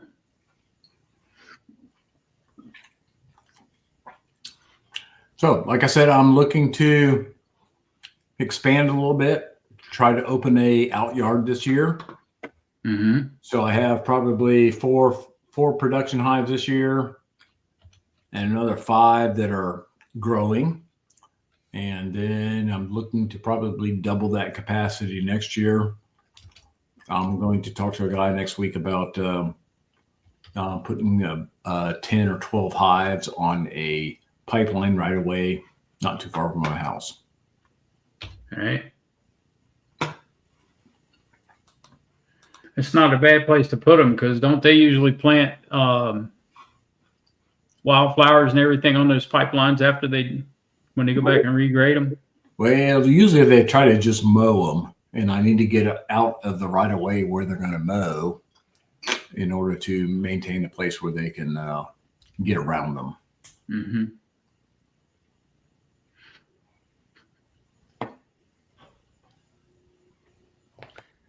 Well, wanted to check in real quick with y'all and see what's going on. And So you're going to Navi, right, Paul? I am planning on it this time. Last year I went stag. I have since purchased a F-150 truck to haul back all my non-bee goodies. Before I had a Honda Pilot, which I crammed to every square cubic inch of that. I actually I had bought some bottles from Hidden Hollow. They've got a great deal, by the way. If y'all want bottles and stuff like that, I buy the embossed honeycomb bottles that look like a honeycomb. And I had actually taken those out of the boxes and kind of tucked them in. I bought some garbage bags or whatever to put them in to try to fit him into the available cubic inches that I had left in my vehicle. I did not get, I donated to the Hives for Heroes thing and won the, from Greg, the Hives for Heroes thing that he had. And I was not able to bring that back last year. So I'm still trying to get that back from him. But I guess it'll be this year because my vehicle was too full. I always buy enough to fill the cubic inches that I have. And I'm playing a game of Tetris every year when I'm trying to fit that into every square inch that I've got left. And then last year, of course, with Bill, I won the anneal hive from him. Yep. So at the last minute, I'm having to put that back in. So I could have taken home Greg's, but I won the one from Bill. So I was like going, okay, where do we stand on this? And I'm trying to, like I say, play the game of Tetris of fitting things into the vehicle that I had available. So now I just bought, excuse me, back in April, a new truck. So I've got a little bit more payload capacity to bring back stuff from Nobby. And my wife's not too happy about that. Yeah, you stack it up a little bit higher now, right? One thing I'm looking for is if there's anybody that's a vendor out here, Boris and you other guys, I'm looking to bring home a hive lifter this year. So if there's a vendor who wants to come to Nobby and have a great deal on hive lifters, I've been kind of teasing with Chuck that I'd give him half price for his if he ever was willing to sell it for a while here. But I know he's got one of Boris's, what was it, H3 or whatever the H3. yeah. The H3 version of his. And I'd say I'd give you half price for what you paid for it, Charlie. But I think he's enjoying his and he likes it. And I really like it. The other thing is, from what I can see how my hives are low to the ground like that. I don't know why yours is up high. I don't know whether because you got flooding issues down that way or not. I mean, some areas are swampy, but I lowered my hives off of center blocks as low as possible in the ground, so I could put more boxes up top without getting up on a ladder or getting up on that. I still had those hives right there. I still had to actually get up on that hive stand there to work on them a little bit. But I really like the hive lifter for what I do with it. And even like in the fall, when I'm putting Formic Pro on and I only got 3 medium boxes for the brood chamber, and I take and pull that top box off, which is full of honey and it's heavy, and pull it off and, and let's say I've already put the April or Formic Pro on. And then when I take it off, a lot of times the Formic Pro is either on the bottom middle box or it's stuck up on the top box. And it just, I know Mike Berry said, oh, it takes you longer. I said, no, it doesn't. I could go through all my hives and not be wore out by getting through only half of them because it does all the lifting for me. Yeah. Yeah. Well, I am going to be 64 years old this year, and I want to keep my back be able to reach wherever I want to reach and pick up whatever I got. I've got 8 grandkids now, so I want to continue to, not say now, I'm sorry. I've got 7 now. I'm going to have 8 in September, but I want to be able to pick them up whenever I can. And if I keep lifting 70-pound boxes, deep boxes of honey, I don't know how long I'm going to continue to be able to do that. Tom and Melissa. Yeah. So while we're on the subject of Nobby, pre-orders start with me August 1st. I'm going to cut them off a little bit earlier this year so that Acorn doesn't have such a hard time keeping up with the order. So everybody put that in your calendar. So. Yeah. I was looking at David there. He only got 2 out of 6 virgins to get mated where he lives at. Well, I think Tom got a lot of those Corey queens too. The Corey / Chris Warner hybrids that came out of Florida. I think he was picking up a few of those. I know Cayman was too. I might be interested in getting a few of those queens or the daughters of those queens at some point in time between Cayman and Tom at some point in time as I expand a little bit. All right. Hey, Troy.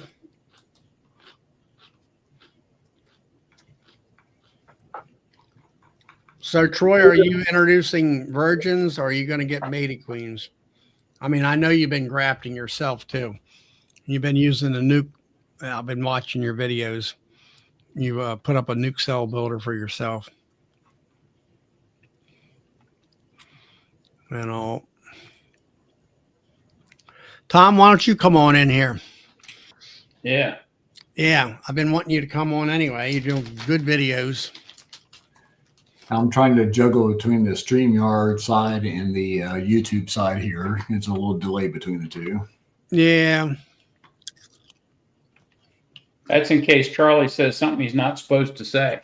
And that happens every time, doesn't it?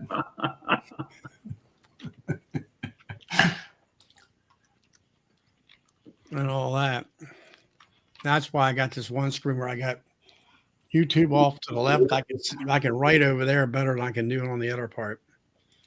Mm. But so what do you say you're going to start in August, you say? Yep, August 1st. I'm going to start taking pre-order.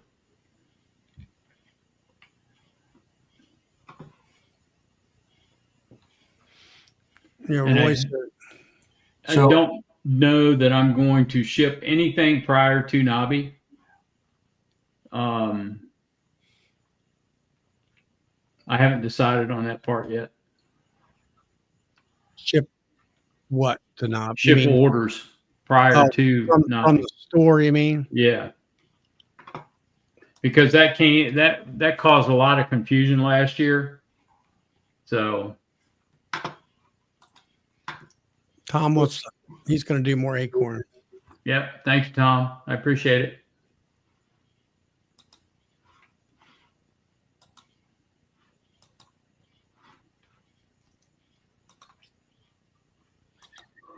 Yeah, I don't know. Here it is. We're talking about Nabi, and it's a good ways away. Yeah, it is. It's a real good ways away. So how have those anneal hives been doing for you, Bill? I can't keep them on the shelf. Really? Yep. And now you got what, extractor sale running? I got an extractor sale running now. So I have got the one from you, and be honest, I haven't put it into service yet. You don't know what you're missing. Okay. Well, as far as insulation factor, I don't think you're going to need a whole lot of that down your way. Yeah, but see that those vents on the top, the cross vents, they act like the gable ends of your house, and they keep it cooler in the summer. And when you close all but one of them off in the winter, it keeps it warmer in the winter and less moisture in the hive. Exactly. And Charlie, what you just said is a misunderstanding of a bunch of people. Is that you said, I don't think you're going to need that insulation. We need the insulation from the heat down here in the summer just as much as people need the insulation from the cold in the fall and the winter. So the insulation in the summer lets the bees not have to spend so much energy regulating the temperature in the summer, because we get 95, 96, 97, 98, 99, 100 degree temperatures down here. Yeah. And so that insulation helps them to regulate a little better at the 93, 92 degrees, 93 degrees level down here in the summer as well. Did you see that, Bill? www.shenandoahbeesupply.com. Go ahead and drop it in the chat if you want to. I don't know if it'll let me.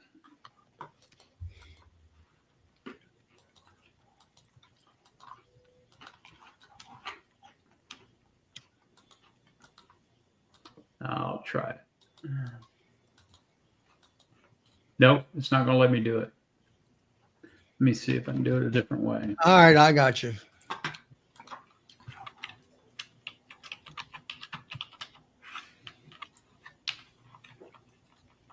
No. All right, there you are.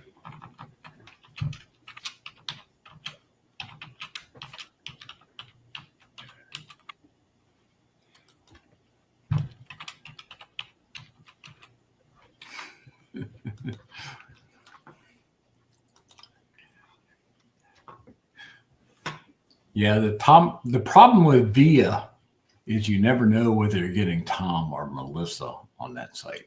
Mm. Yeah, one of them's just as good as the other. Well, one of them has a whole different perspective than the other. Well, that's true. Hey, Norman. Matt Morrison. The only thing I can tell you about A-frame and my experience with the neighbors' hives over here is that because you lose those 2 frames, you have to stack more boxes on to kind of create the same amount of space and all.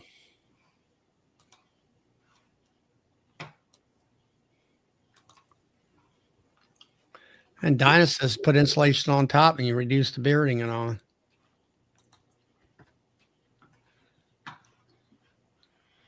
And that's like with me, I put insulation last winter, no ventilation on top. It's a condensing hive where, you know, I have solid and not really wrapping my hives. And the bees definitely was a positive note on that for sure.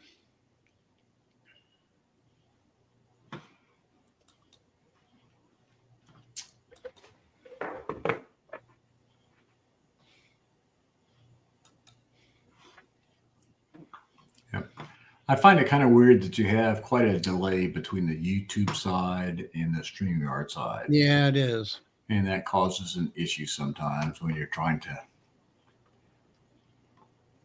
make some jaded comments like I usually do.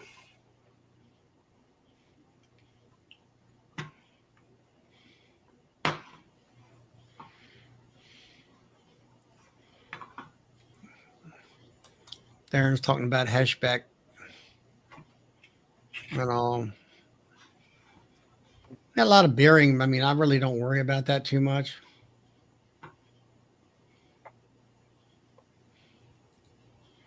That's right. Tom and Melissa, they do all 8-frame. Yeah. The bottom line of it is you have to get used to working with that. Yeah. All that stuff. Bottom line of it is you have to. There they are. There they are. I can't believe you got Paul Hale on there. This guy. Hey, Mr. Lucky himself. Where are y'all? Table Rock Lake, just outside in Kimberling City. Okay. It's Tom's sister and brother-in-law's lake house. It looks like nice vacation. Long weekend. Just a long weekend. And you can't take vacations now, man. It's about honey pulling time, you know. Oh man, don't remind me of that. You're gonna knee deep in deep frames before you know it. Yeah. We got a month before we pull our stuff.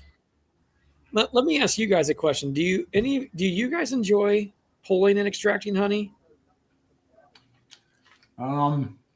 It's a, what can I say? It is a Labor of love. Yeah. It's a necessary evil. Fair Is what enough. we call it. That is a great. That's an even better way to put it, That is Melissa. a It's great a way to put it, necessary evil. Yes. It's a byproduct of beekeeping, is what we always say. Yeah. So if I had a dedicated honey room and or house that had some sort of extractor set up, it doesn't have to be extravagant, that was already set up in it. You've already It got would it. be less of a chore for me. Yeah. right? You already got an extravagant extraction line. I don't know. That's pretty simple, Charlie. I mean, I don't know. It's pretty.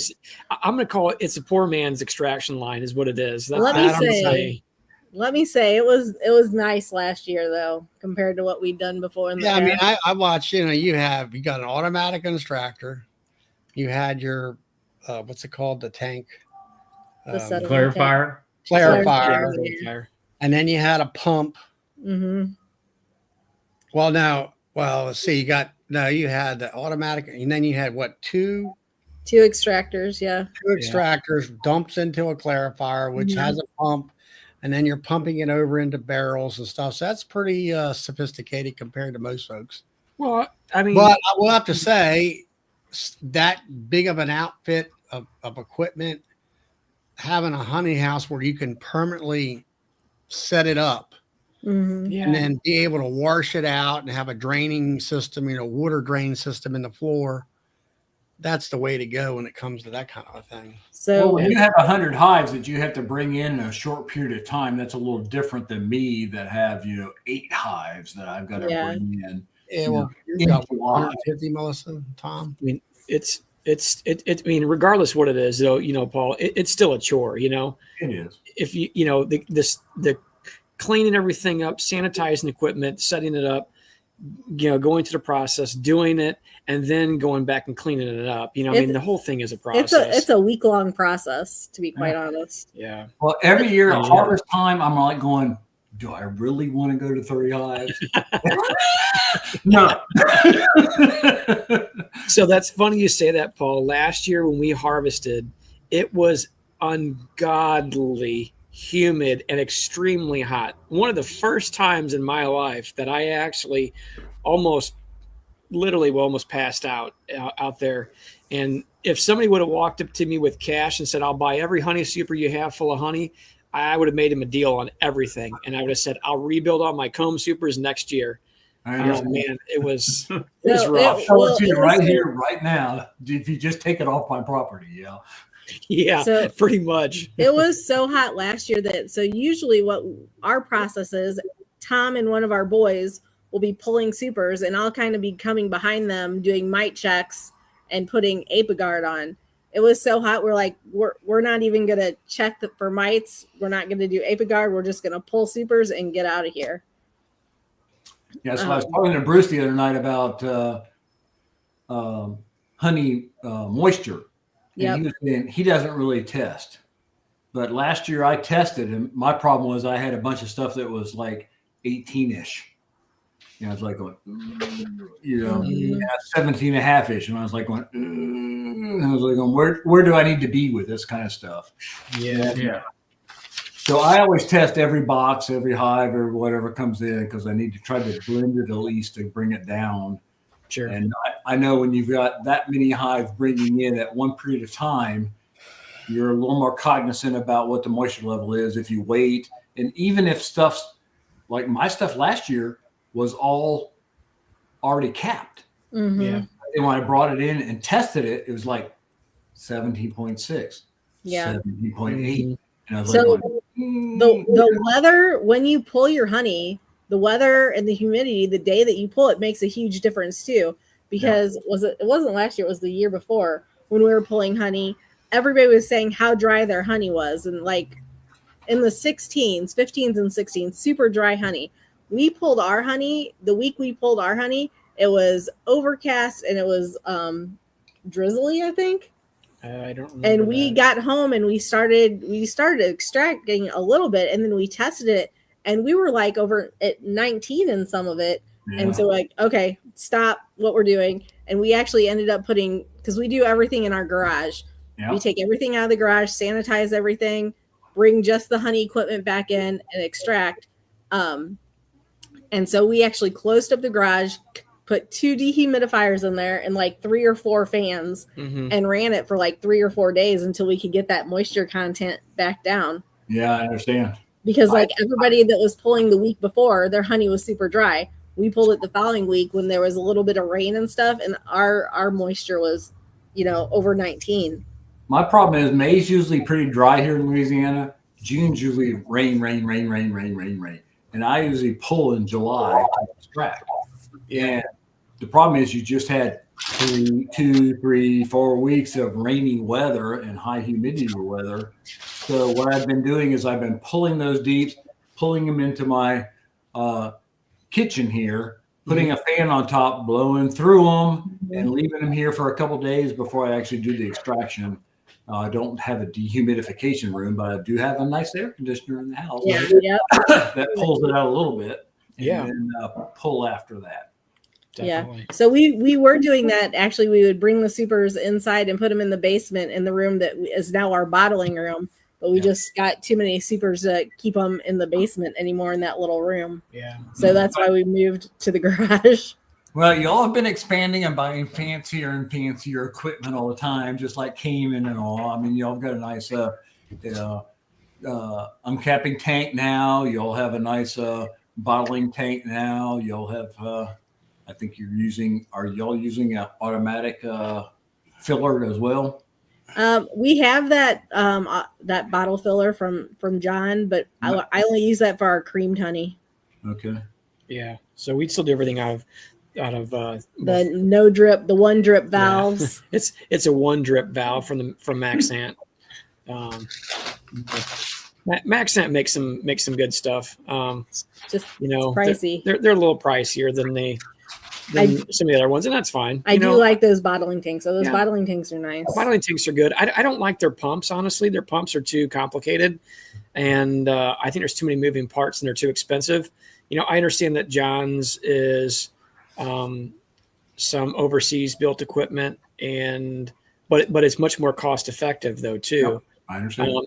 And the one thing I like about it the most, honestly, on that pump particularly, is that it's very simple. It's very light. It's very simple. There's very few parts and very little that can go wrong with it, So y'all leaving stuff in your bottling tank for a protracted period of time, or you only putting them there for a short period of time while you're bottling? Our bottling tanks are always full. They're heated bottling tanks. They're heated tanks. But are you leaving them there for a month until you get? So they're always full. Well, they're not always full. Not full, but they always. We always keep a couple buckets in each one of them. Yes, but I don't keep more than that.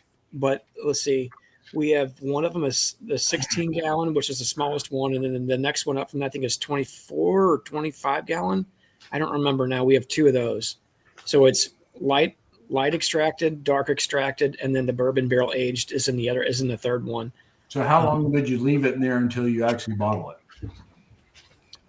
So I only put, so we keep everything in food grade buckets. After we go to the food grade barrels and it settles out, I'll usually eventually start to pump within the next month or two.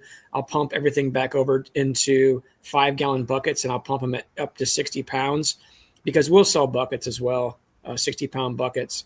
And then we just leave them sit just in the corner off to the side in 5 gallon buckets. And then as we need them, I'll take, 1 or 2 down into our honey room basement area that's finished off. And I'll put, 1 or 2 buckets of honey inside the bottling tanks. I mean, I can hold a lot more than that, but we don't completely fill it up. And then we'll bottle out of there. And if it starts to get a little bit low, we'll put more in it. So usually there's always some honey sitting in it. But I try not to leave them all the way full, if that makes sense. Let me understand what I think you're saying. Okay. And you're saying my storage is in 5 gallon pails. Correct. But I pump into a jacketed bottling tank, but then it stays in the jacketed bottling tank only a short period of time while I put it into bottles. That's right. Okay. Yes. But there's always honey in the bottling tanks. Yeah. Yes. Technically there's always honey in there, but we're fair. And we don't bottle every day. We don't have that kind of volume moving out. But it's not saying months and months and months in the heated bottling, jacketed bottling tank. No, and as a matter of fact, what I would do process. Since we had gotten John Hill's, it's a refrigerator / the warming cabinet. Warming cabinet. We've only used it as a warming cabinet, and we'll put our buckets of honey in there for 24 to 48 hours to crystallize. And I do that at 101 degrees. And then I go into the bottling tank and it'll finish. If there's any crystal up there, it'll finish off. And I'll usually run that maybe about 95 degrees. But as soon as it's uncrystallized fully, I'll drop it down to like 80, 85 degrees and I'll just hang there. Well, that's why I was saying on the stream the other night. I said I've got a blue plastic barrel that I put a cinder block on the bottom, put a 5-gallon pail on top, point a 300-watt halogen bulb at the cylinder block, not directly on the Gotcha. tank, Yeah. and trying to create a air bath really around that other thing. That's a good idea. I'm not really looking at what the temperature is. I probably really need to get one of those, what do they call them, weather birds or whatever they are, bird thing to try to turn it off and on over time to take care of my bottle, my buckets that have crystallized. Yeah. Until I'm at a point to where I need to bottle. Most of the time I extract everything and I bottle everything. Okay. But then Does your honey crystallize quickly? Because then are you always uncrystallizing bottles? 6 months down the road, I'm putting honey in my oven on a tray. I've done that before too. With just now, I've got a incandescent bulb in the oven. I've got a OLED, not an LED bulb. And it's nice to put that LED bulb in there in the oven and put it on a tray and just put the light on. No heat from the element or anything. And overnight, it will decrystallize that honey. Yeah. So it is kind of nice to go that route. Yeah. So I try to sell it all as quick as I can, but you get into December or whatever, and you still have some bottles left over that you need to decrystallize. They've been sitting around since July. Yeah. And trying to decrystallize those. So that's what I usually do. So before we got that warming cabinet from John, we were using to uncrystallize bottles my incubator, because I got like the reptile incubator off Amazon. Yes. It's like $100 or something like that. Yes. And that works really good to uncrystallize bottles. So that's really my next step. I want to go around the neighborhood. There's been some people that have thrown away a freezer here and there, but I've never grabbed it in time. So people that throw away a freezer, the next freezer I'm going to grab from the neighborhood and put one of those reptile heaters with one of those ink birds or whatever they call them, controllers, and put that in my carport and put whatever honey bottles I've already extracted and already bottled and stuff into that vessel and let it keep them uncrystallized at about 90 degrees F or whatever. Yeah. That's what I mean. I had a bottling tank out of a 5-gallon bucket, and then, I'd have to warm it up with water and all that stuff. So I did get a refrigerator. You see on my videos where the bottom part where the regular refrigerator is I can put 3 5-gallon buckets of honey in there. Yeah. Wow. Put a heat lamp in there. I got an ink bird. I keep it about 110 degrees, the environment. But if you measure the honey is around 90, 95. And then I bought that Maxant bottling tank, which will hold 25 gallons.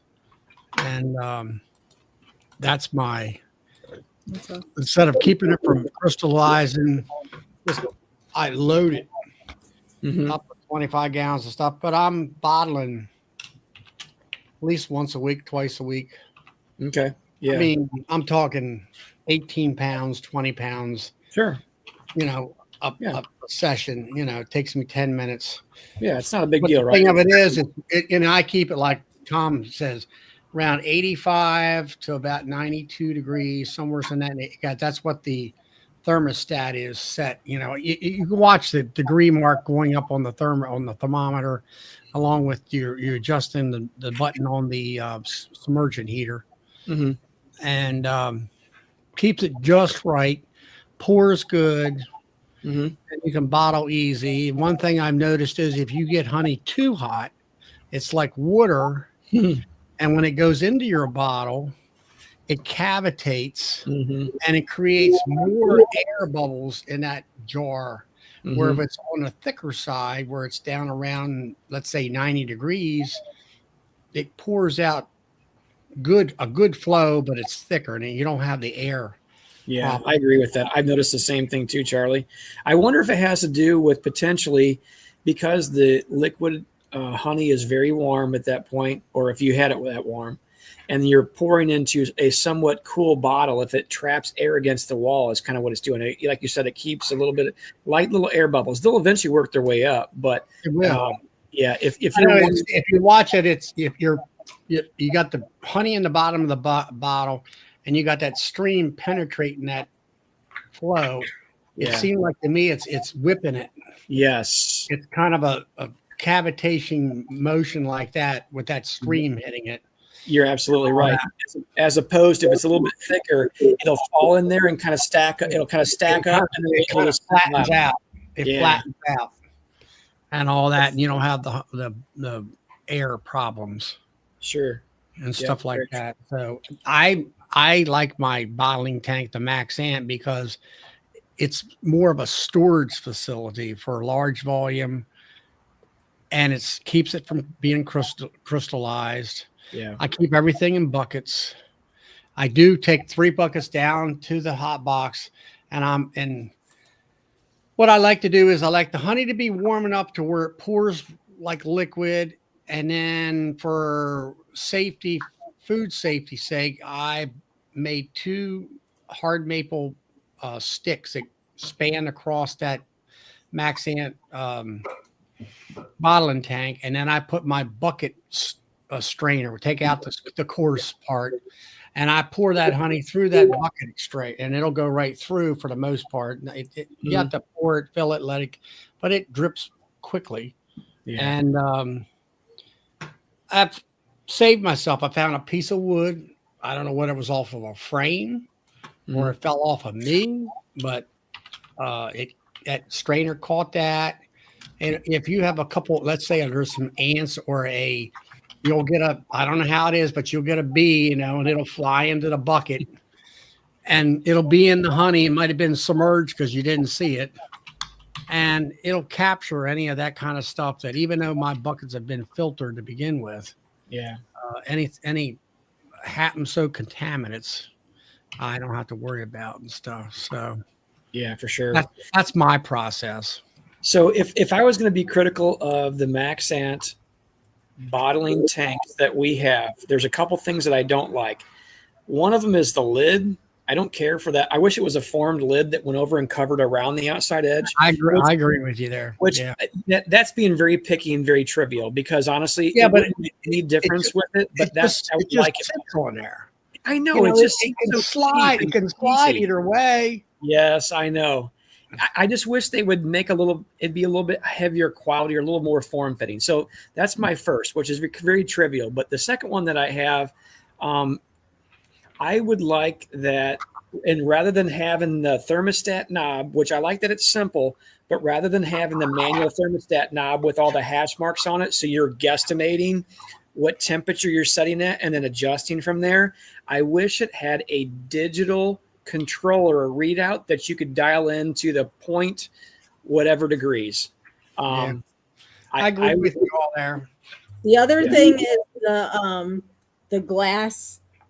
Oh, the sight glass. To see how much water is in the tank. Yeah. Because that seems like a really vulnerable spot where it is. Yeah, kind of. Because it's not really protected at all. I mean, they have those 2 bars that kind of protect the sides, but yeah, I would like to see a better protected piece on there. I mean, like the data when we had, I liked that much better. Mm-hmm. And it didn't go the full length of it, which I don't think is unnecessary. As long as you had the top 6-8 inches, so you know that you have at least plenty of water in there, would be more appropriate. But yeah, well, I've seen for being the old time coffee pots, and they had a steel tube, but then you had like windows in it, glass windows in it, where you could see, you're half full with that window, and then 3/4, and that kind of thing. Well, so being it's a heated bottling tank with water, all you need is a piece of clear rubber tubing. Yeah. And then if it gets cloudy, you take it off. You take a brush and run through it and clean it with Dawn dish soap. Rinse it out real good, put it back on, refill it with distilled water, and you're good to go. Yeah. So you want to know something I did on my bottling tanks, Charlie? You know how they have the little plug at the bottom that for the water drain on the jacketed? I actually put in there an adapter and put a 1/4 turn ball on there, and I also put a safety cap on there just in case it leaked. So that, and it's got a hose thread on it actually. So if I needed to drain it off, or Melissa needed to do, wasn't around, because normally I would put it in a 5-gallon bucket if I need to drain it off or something, like I wanted to clean the tank out or what have you. Turn it off, let it settle out. Empty all the honey out, of course, and then you can drain into clean 5-gallon buckets the water for the water jacket. And we used distilled water in there, and then you can reuse it. So I put that on there so that it didn't make a mess. I did that right off the very beginning and off the bat. That would be kind of cool if they would. Is that the pipe plug that's at the bottom of the tank? Correct. Yes. Okay. Yeah. Because like you said, I put an extension nipple on there, and then I put that quarter turn valve that's got a safety thing on it, where when you close it, there's it's like a little slider on the handle, and it's like it goes in there and it goes like that, and you can't turn it unless you pull that up. Yeah. So you can't accidentally bump it and open it. So I didn't use the little lever ball valve. I used the one that has the little thumb thing on the top that you can twist. I suppose you might use it for a faucet. I'm guessing it's brass. Okay. Well, mine's a lever. Yeah. Mine's a lever. So I got 2 things. Before we got the Max Satin tanks, we had a couple of Dadant tanks. Yeah. And they were nice. Yeah, they're fine. But I didn't like the top, because on the Dadant tanks, on the top, it's a thin lip.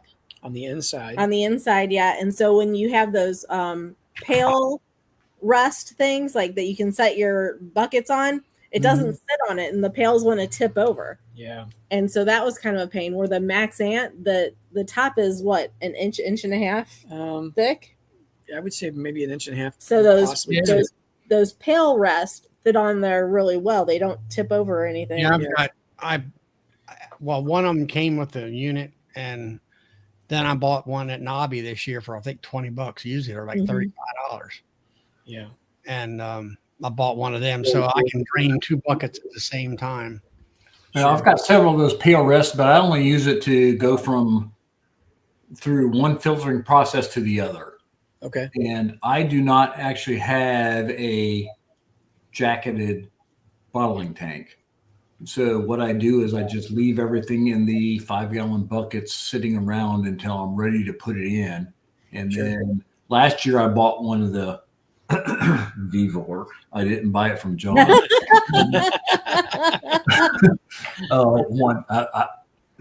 I love John. John and I are friends, but I'm not willing to pay twice as much for something from John that I do from someone. Yeah. Understood.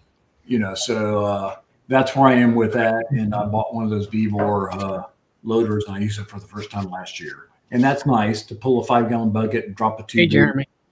Load what you want to load and do what you want to do. And then I leave the last little gras doux at the bottom or whatever to keep the crystals and stuff out of it. Sure. And, What is it, Paul? Is it a bottling tank or what is it? This Vivor? that's a speed fill. That's like John's speed fill. That thing was got that thing worked great. I can't. That thing is a nice little piece of equipment. I mean, you want to put an 8-ounce bottle on it, and you go ahead and program it to fill an 8-ounce bottle, a 16-ounce bottle, a 24-ounce bottle, a 17-ounce bottle, a 32-ounce bottle, a 48-ounce bottle, whatever you want. You program it to do whatever you want, and you throw it on there, and it goes. Because I've put too much honey on the floor of my wife's kitchen in the past, trying to fill in all over my hands. Filling out of the buckets is not fun. No. Well, I'll tell you one thing, Paul. If you, like you say, find an old refrigerator, the problem with the freezer, if you're talking about an upright freezer, you're talking about a chest freezer. No, just an old upright freezer. If I could find one to put an ink in it. Upright. Yeah, get a freezer or a refrigerator and get your buckets in there. And that just makes a world of difference when it comes to keeping things, liquidy flowing. Yeah. Well, like I said, I've got that blue barrel in the back with a cinder block in it and a 300-watt halogen bulb that if I ever need to decrystallize something, I'm good. And then I pull it back into here. And if I need to load it, I'm good. So I've got some of the equipment to do that right now on a small scale that I'm him. And I'm like going, okay, buy once, cry once is always the beekeepers mantra, if you will, on a lot of different things. I have a hard time with that because I am frugal Paul People call me cheap. I say frugal. That's a nicer term. But we all like to do things on the cheap and see how inexpensively we can do things. Yeah. But So I was gonna say, you said you got the Vivor speed fill. So I think that it works great probably for regular liquid honey, but I know John made some tweaks to it. To his version, right, of that. And so I don't know that the Vivor version would be strong enough to pull creamed honey, because that thing has some suction to it when it's pulling creamed honey. Yeah. you may be So right. and I'll tell you what, that I would not want to jar creamed honey without that. Yeah. When John had his advertisement for that, he said it would pump cream honey. When Melissa creamed a large batch, and I want to say it was 120 two buckets, pounds of creamed honey inside the Hilco creamer, and we were going to pump it out. I actually had John 3D print me a plastic nozzle that goes onto the bottom that I actually ran out of the bottom rather than going up and then into the creamer itself to pump out of. I went right out of the spout with the honey gate area and straight into John's version of the speed fill. And I told Melissa, I'm like, boy, I don't have high hopes for this. I'm like, that's pretty thick material. And you first have to draw suction from one side to draw it through 2-3 feet of tubing, and then up into it, and then back through, I think it's a 3/4 inch tubing to get, into the nozzle where it disperses. I'm like, that's going to require a lot of power to do that. It's going to be pretty hard on it. And that hose, it clamps down, man. Yeah. But I'm telling you what, it did it. And I was impressed. I'm like, okay, it actually does it. I'm like, I was a doubter at first if it would actually work, but it did. Well, like I said, I'm a friend of John's. I will praise him. He's a great customer service guy. He will do whatever he can to do.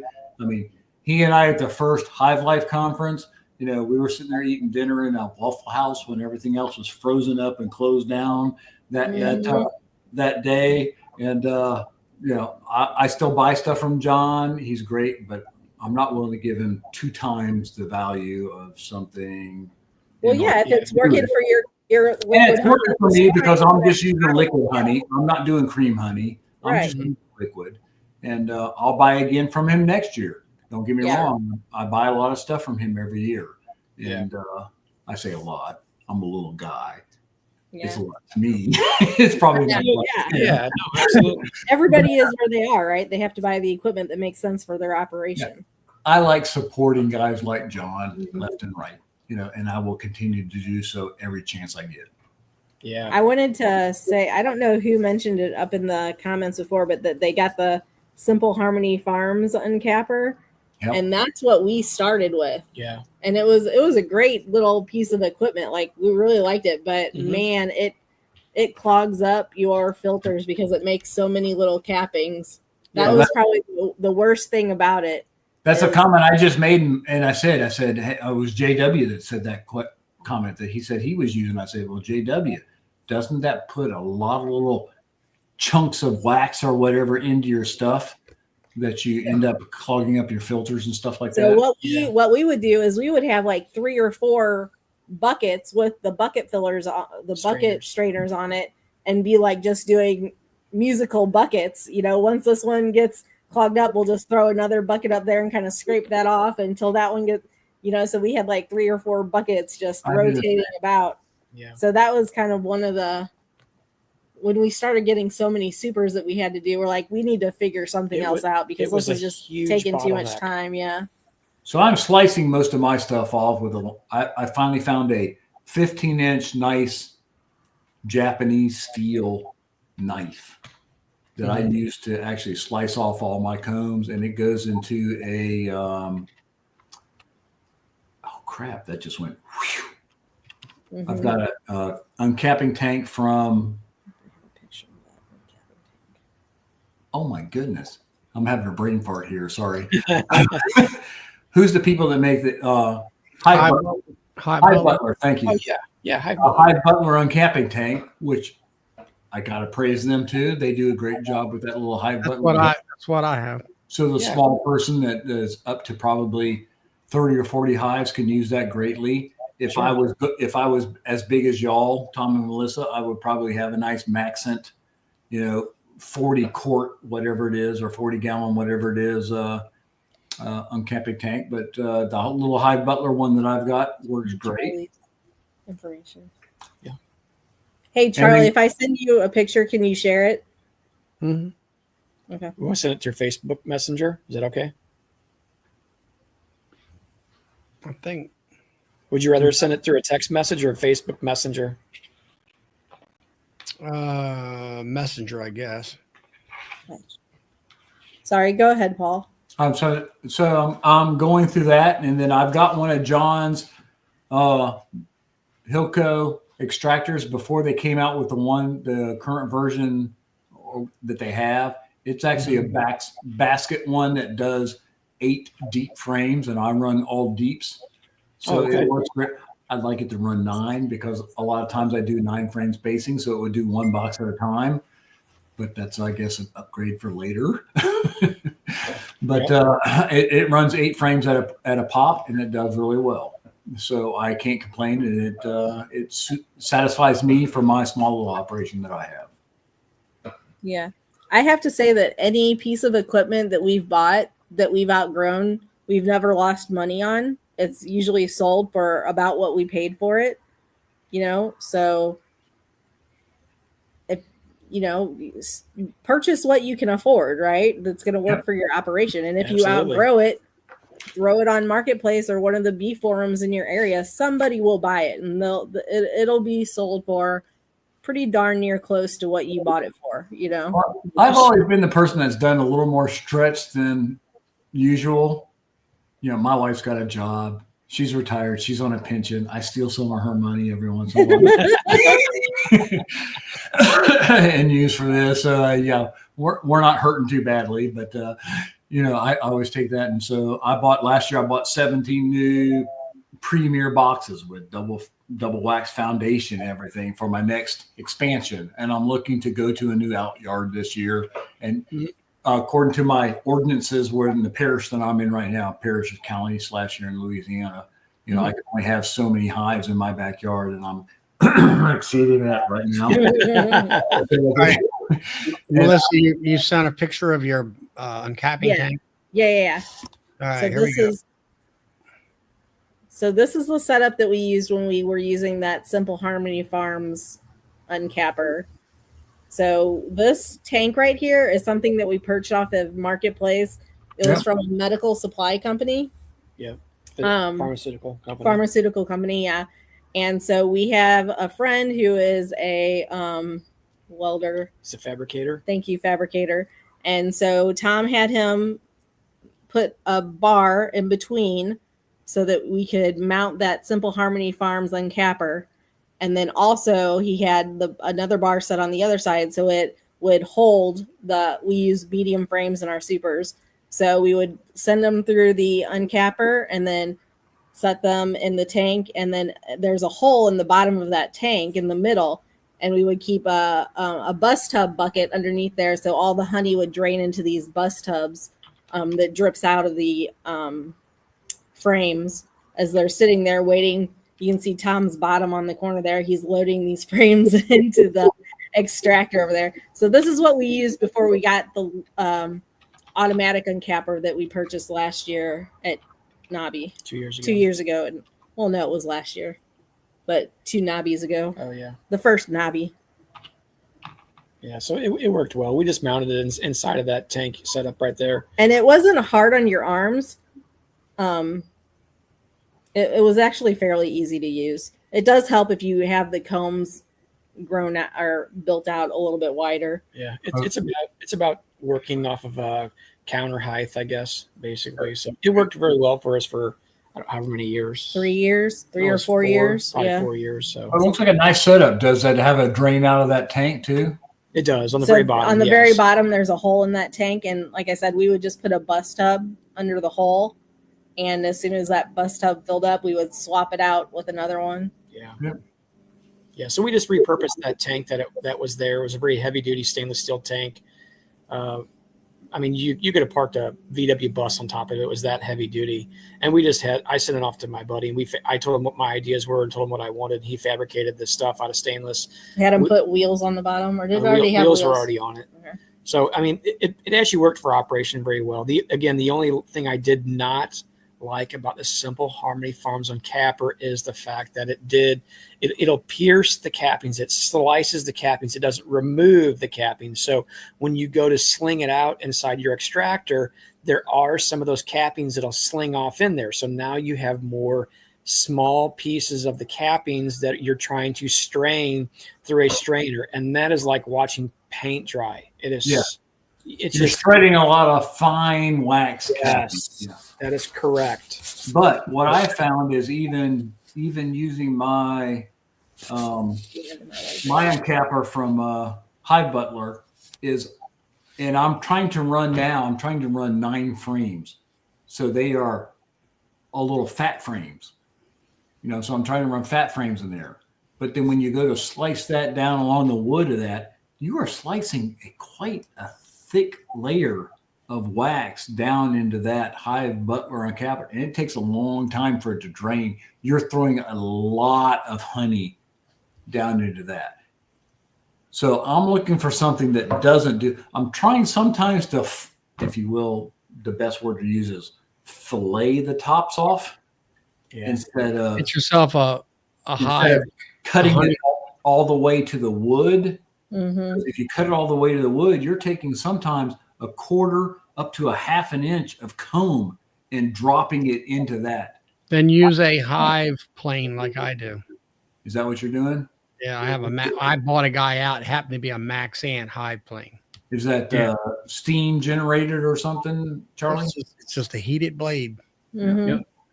And it sounds like what Joey has. It cuts about the thickness of a paper towel. Yeah, that's what I'm looking for. And now they say to go the length of the 6-inch frame.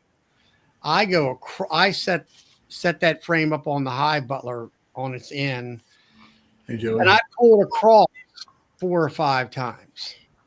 And now let's say you have a divot, where it's high up here and then it kind of divots down. Yep.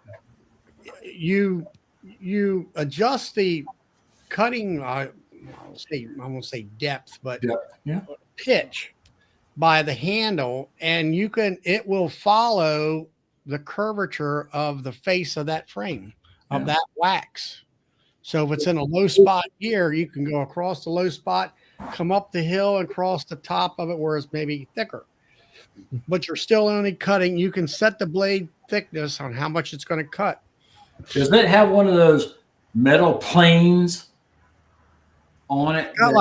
It's got a that kind of gives you a guide of how it's a copper blade. I think it's copper or it's set in copper. But then there's like a shield, like a cup. And that cup kind of glides over the surface of the honey. Yeah. And it'll cut it, and it kind of comes out look at one of my old videos in my thing where I'll show me on extracting, and I'll kind of explain, I think I explained it to it. I think it was a couple Well, years but you're gonna have to spend $200 between the two. You're gonna have to get them rusty dollars out, and you're gonna have to spend about $200. It isn't the money. I'm kind of wrestling between, do I want to make that frame to where it's a flat level frame that I give it to it next time, and I'm recovering all that wax that I really want to use next time. Yep. Versus, do I want to fillet it at a wood level plus whatever for them to be able to? The thing of it is, are you doing next time? Are you doing 9 frame or 8 frame or whatever? I'm trying to do 9 frames or whatever. All right, so you're making them flat. You want them to be fat to be put back in there for next year. Yes, but do I want to use those fat frames next time, or do I want to use a wood level frame next time and recover that wax? I'm wrestling with that. The question is, do you stuff with your wax? Do you use your wax cappings? A lot of times I'm using it mostly to to put new wax coating on new foundation to go into new boxes. Okay. So I want to recover that wax, but I don't want to recover that wax. Yeah. Yeah. It's a double-edged That's sword. something I have to wrestle with, a little Yeah. bit. I honestly, I would go with whichever is more time efficient for you then, Yeah. because it's really, I mean, it's kind of a toss up, right? Because you're going to use it either way. Yes. Either you're going to use it or the bees are going to use it. Not being So wasted. I would go with whatever is more time efficient for you.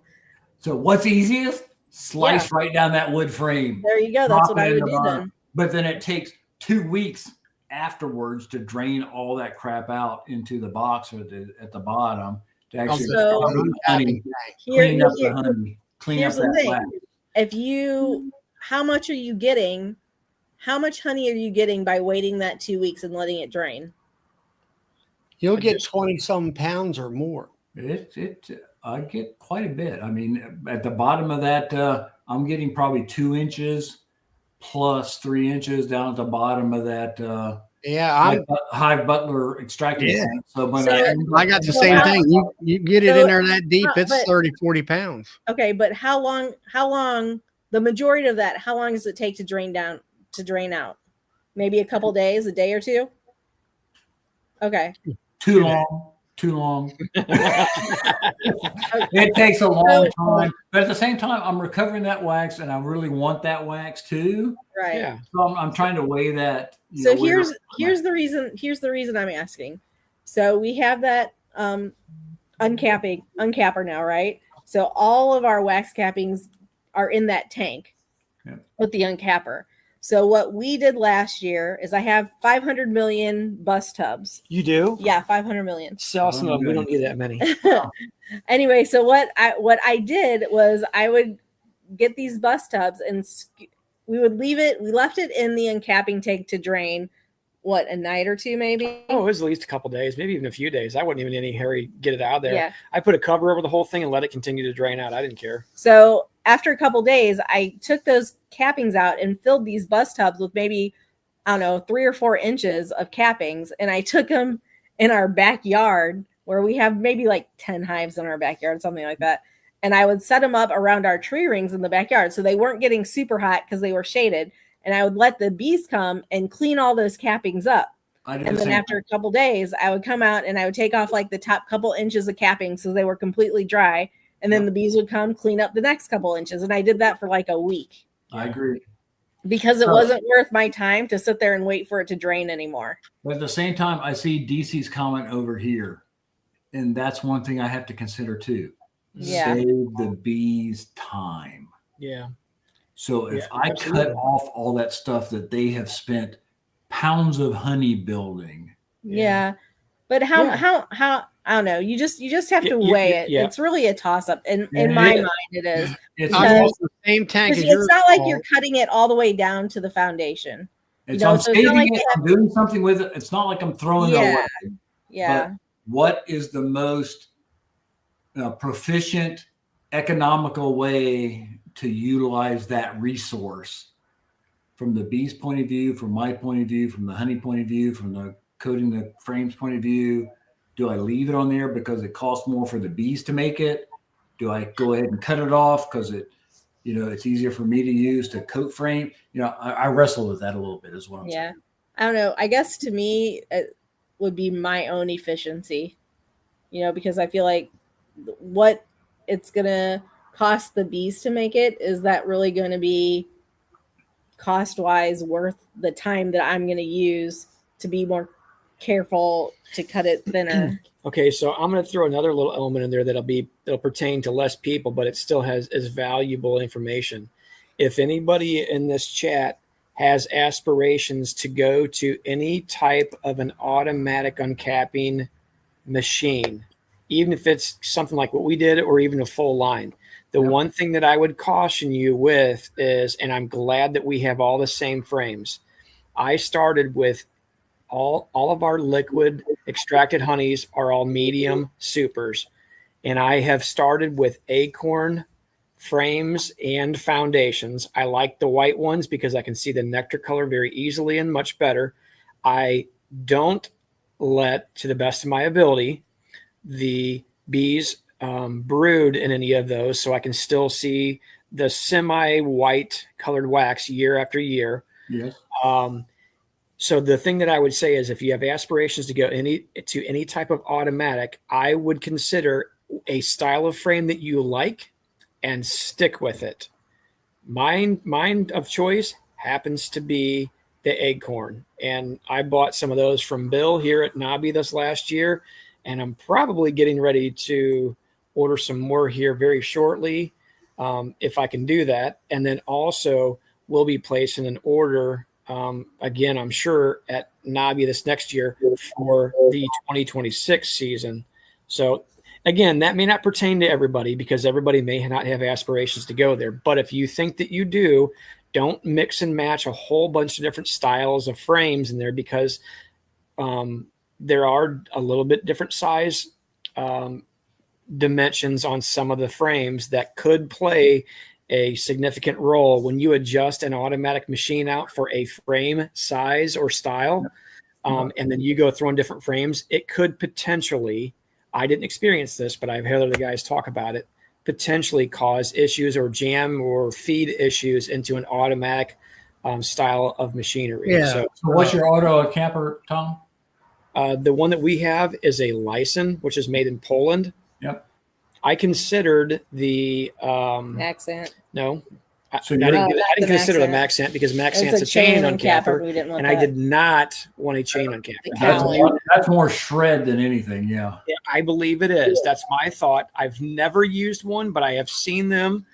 We've seen I've Mr. seen them Ed's in person, videos. and I've also seen people have used them. I feel like that would even cause more of an issue, like you're talking about, Paul, with destroying comb that they'll have to rebuild. Yeah. So you're saying you see a difference between using an Acorn frame, a Premier frame, or a Hilco frame, or whoever, or a Pureco frame, or whatever you're using. There is You'll find a difference in when a you wooden frame feed it versus a through plastic. that automatic uncapper. You may have to make Yes. adjustments between different frames. Yep. If the size on the frame itself is slightly different, let's say, for example, most wooden frames are a little bit thicker and or heavier than some of the full plastic frames, Yep. I believe that would cause an issue with it. Now, I don't know this from experience because I have had all one style of frame, but I've heard other guys talk about that, and they've had issues with that, you know, running multiple different Bob brands of Walker frames. had that problem, Tom. Okay. Yeah, he had wood, he had plastic. And if you, like you say, you got to adjust it for wood Yes. or just for plastic, because plastic's a little thinner. Yeah. So for me, I'm doing manual. So for me, it doesn't matter. It's Yeah, it's a non-issue. Do I fillet it down the top of the stuff, or do I take it all the way to the wood or the plastic or whatever frame I'm Depends on what using you want to do. and just stick it down right down the thing and chop it off? I take, I fillet it as like you're talking about. It's the thickness of a piece of paper towel, and I put the rest of it in my extractor. Yeah. And now that fillet, that little it's like a sheet of wax. It just lays in my same a tank as what you have, and then I find I have to fluff that up because there gets so much of it in there to get it to drain, and then the top will get dry after a week or so, and I'll take that top off and put it in a 5-gallon bucket, put it in my solar wax melter, and then I get it down in the bottom, and I keep fluffing it up to get it to drain and to dry. But whether you just fillet off the cappings, or you cut it all the way to the wood and take off, 3/8 of an inch all the way down. I don't do that. Or whatever that is. If you do that, you still get a lot of nice white wax that you can use. You get white wax, and you still get a lot of honey out of the situation. Yeah, you do. But I'm throwing a lot of wax into the uncapping tank instead of into the extractor. That's the difference. Yeah. See, me, I wouldn't have the patience to sit there and make sure I only got a thin slice. I'd be like, nope, let's just do this. Let's just wipe the crap out of it, right? But the thing of it is, it's the tool that you're using. You're not even using a hot knife, Paul. No, I'm not.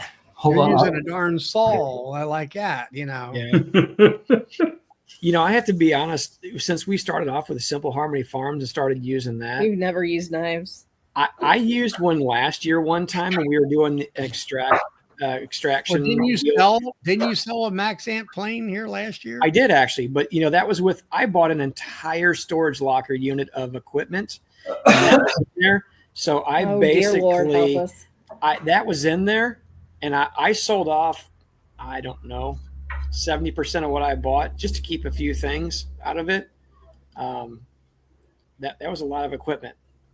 So, Tom, did you buy the licensed extractor that cuts it with steam, or is what Yes. do you? Yeah, okay. Yeah, it is. And so you like that? So You like I that? bought Fully automatic. the automatic over the manual, and I'll tell you, there's a difference. And there's one thing that I was thinking about the manual version to save some money, but actually, Dwayne with Dogwood Ridge. I mean, he's the one I bought it from, but he was very helpful, and he wasn't trying to be a salesman of sorts. But he asked me a lot of questions because I had a lot of questions, and I've talked about this before on other chats where I said most beekeeping equipment is not something that you can go to your local supplier, try out before you buy it. Much like almost any landscaping equipment that I have tried this or demoed the machines or what have you before I've bought them, so I can see what I liked about them, what I didn't. So by the fact that you have to ask a lot of questions and do a lot of research to the best of your ability. So Dwayne with Dogwood Ridge, I purchased it from him rather than go through Better Bee. I like the small guy, and he was very helpful, and he answered a lot of questions and walked me through things. And he asked me, he said, what are your aspirations as far as growth? And I talked to him about it. He said, you'll see the benefit of the extra money that you're going to spend on this. He said, I know this because I have one. Now, with the steam generator part on the manual Lyson uncapper, it still works beautifully, but you actually have to refill the steam generator itself, as opposed to the automatic version, which does automatically when you feed the frames in, it feeds them down, cuts them off, and sends them down the little trough itself. It actually uses a closed system that uses propylene glycol, which is a food grade safe liquid, basically, that is a closed system. So I don't have to constantly refill it. I don't have to shut the system down, refill it, let it steam, let it get back up to temp and keep working. So I don't have a slowdown anything. I can just keep rolling as much as I want to. So that's another added benefit, in my opinion, to that system or that automatic version. If nobody's seen this, there's actually a video of us of our processes of uncapping on our YouTube channel that you guys can go check out if you would like to see that automatic uncapper in the works. We'll have a few changes to it this year because we added something and moved some things around. So this is the knife that I have, and I bought. This is a Japanese nice steak knife or whatever. That's a Ginsu knife. That's a Ginsu knife. This was an expensive little knife, but it does have the length or whatever to do a whole deep box across this whole thing. As far as I saw, you mean a deep frame, a deep frame or whatever. So it does well, and it does cut my fingers several times. So are you using deeps as your honey super then? All deeps. That's all. Those are heavy. Yeah, and I'm an old fart too, so they're getting heavier and heavier. All right. Well, this is what I see. We have the sage of Illinois here to tell us what he thinks too. So yeah. Yeah, I was going to make a comment on. Oh, that is nice, Charlie. That's a copper heated blade. This unit thing here is what heats up. It gets hot. It'll burn you. That's steam heated or electrically heated? That's electric heated. Gotcha. That's an expensive. Now what happens is the knife. You see how the wax feeds through this hole right here on that knife, and then let's see, it comes up and rolls up like that. And what I do is I'm going across the medium. I'm going this way, and I just dump and back and dump, and that's what I do. So, but that's what I've been using. And I started out with this. I do have a heated knife. I got a couple of heated knives that came with this guy's stuff that I bought. One was not regulated. One was regulated.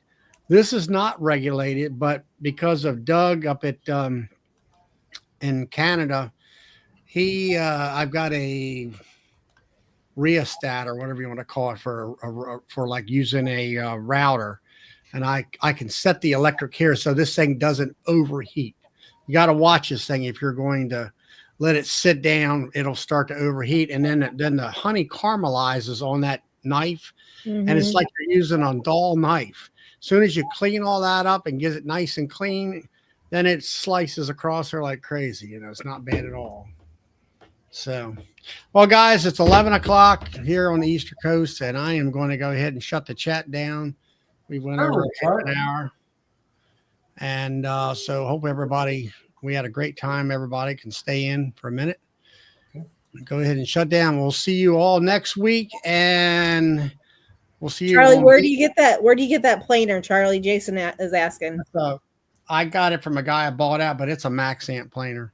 There you go, Jason. They're about $200. Yeah, I think they're more than that. I think like 250, 260. Is that what they are nowadays? I don't know. They're expensive. Let's see. Bill's show is 8 o'clock Monday night. Yeah, it looks like Lee posted a link to via Honeybee's Uncapping video as well. So if you want to see how they do it, there's a link there as well. Okay. And next Friday, if everything goes well, I will have a guest speaker, Ryan Williamson, queen breeder in Virginia, does VHS queens, sells virgins. Cool. Let's see, who was it out in Oklahoma? His name's Darren. Malcolm. Jerome Bee Farm. What'd you say, JW? Jerome Bee Farm. Yeah, Jerome Bee Farm. He actually got some of his queens and stuff like that. Yeah. So anybody, we'll catch y'all later. We'll see you next week. Night, everybody.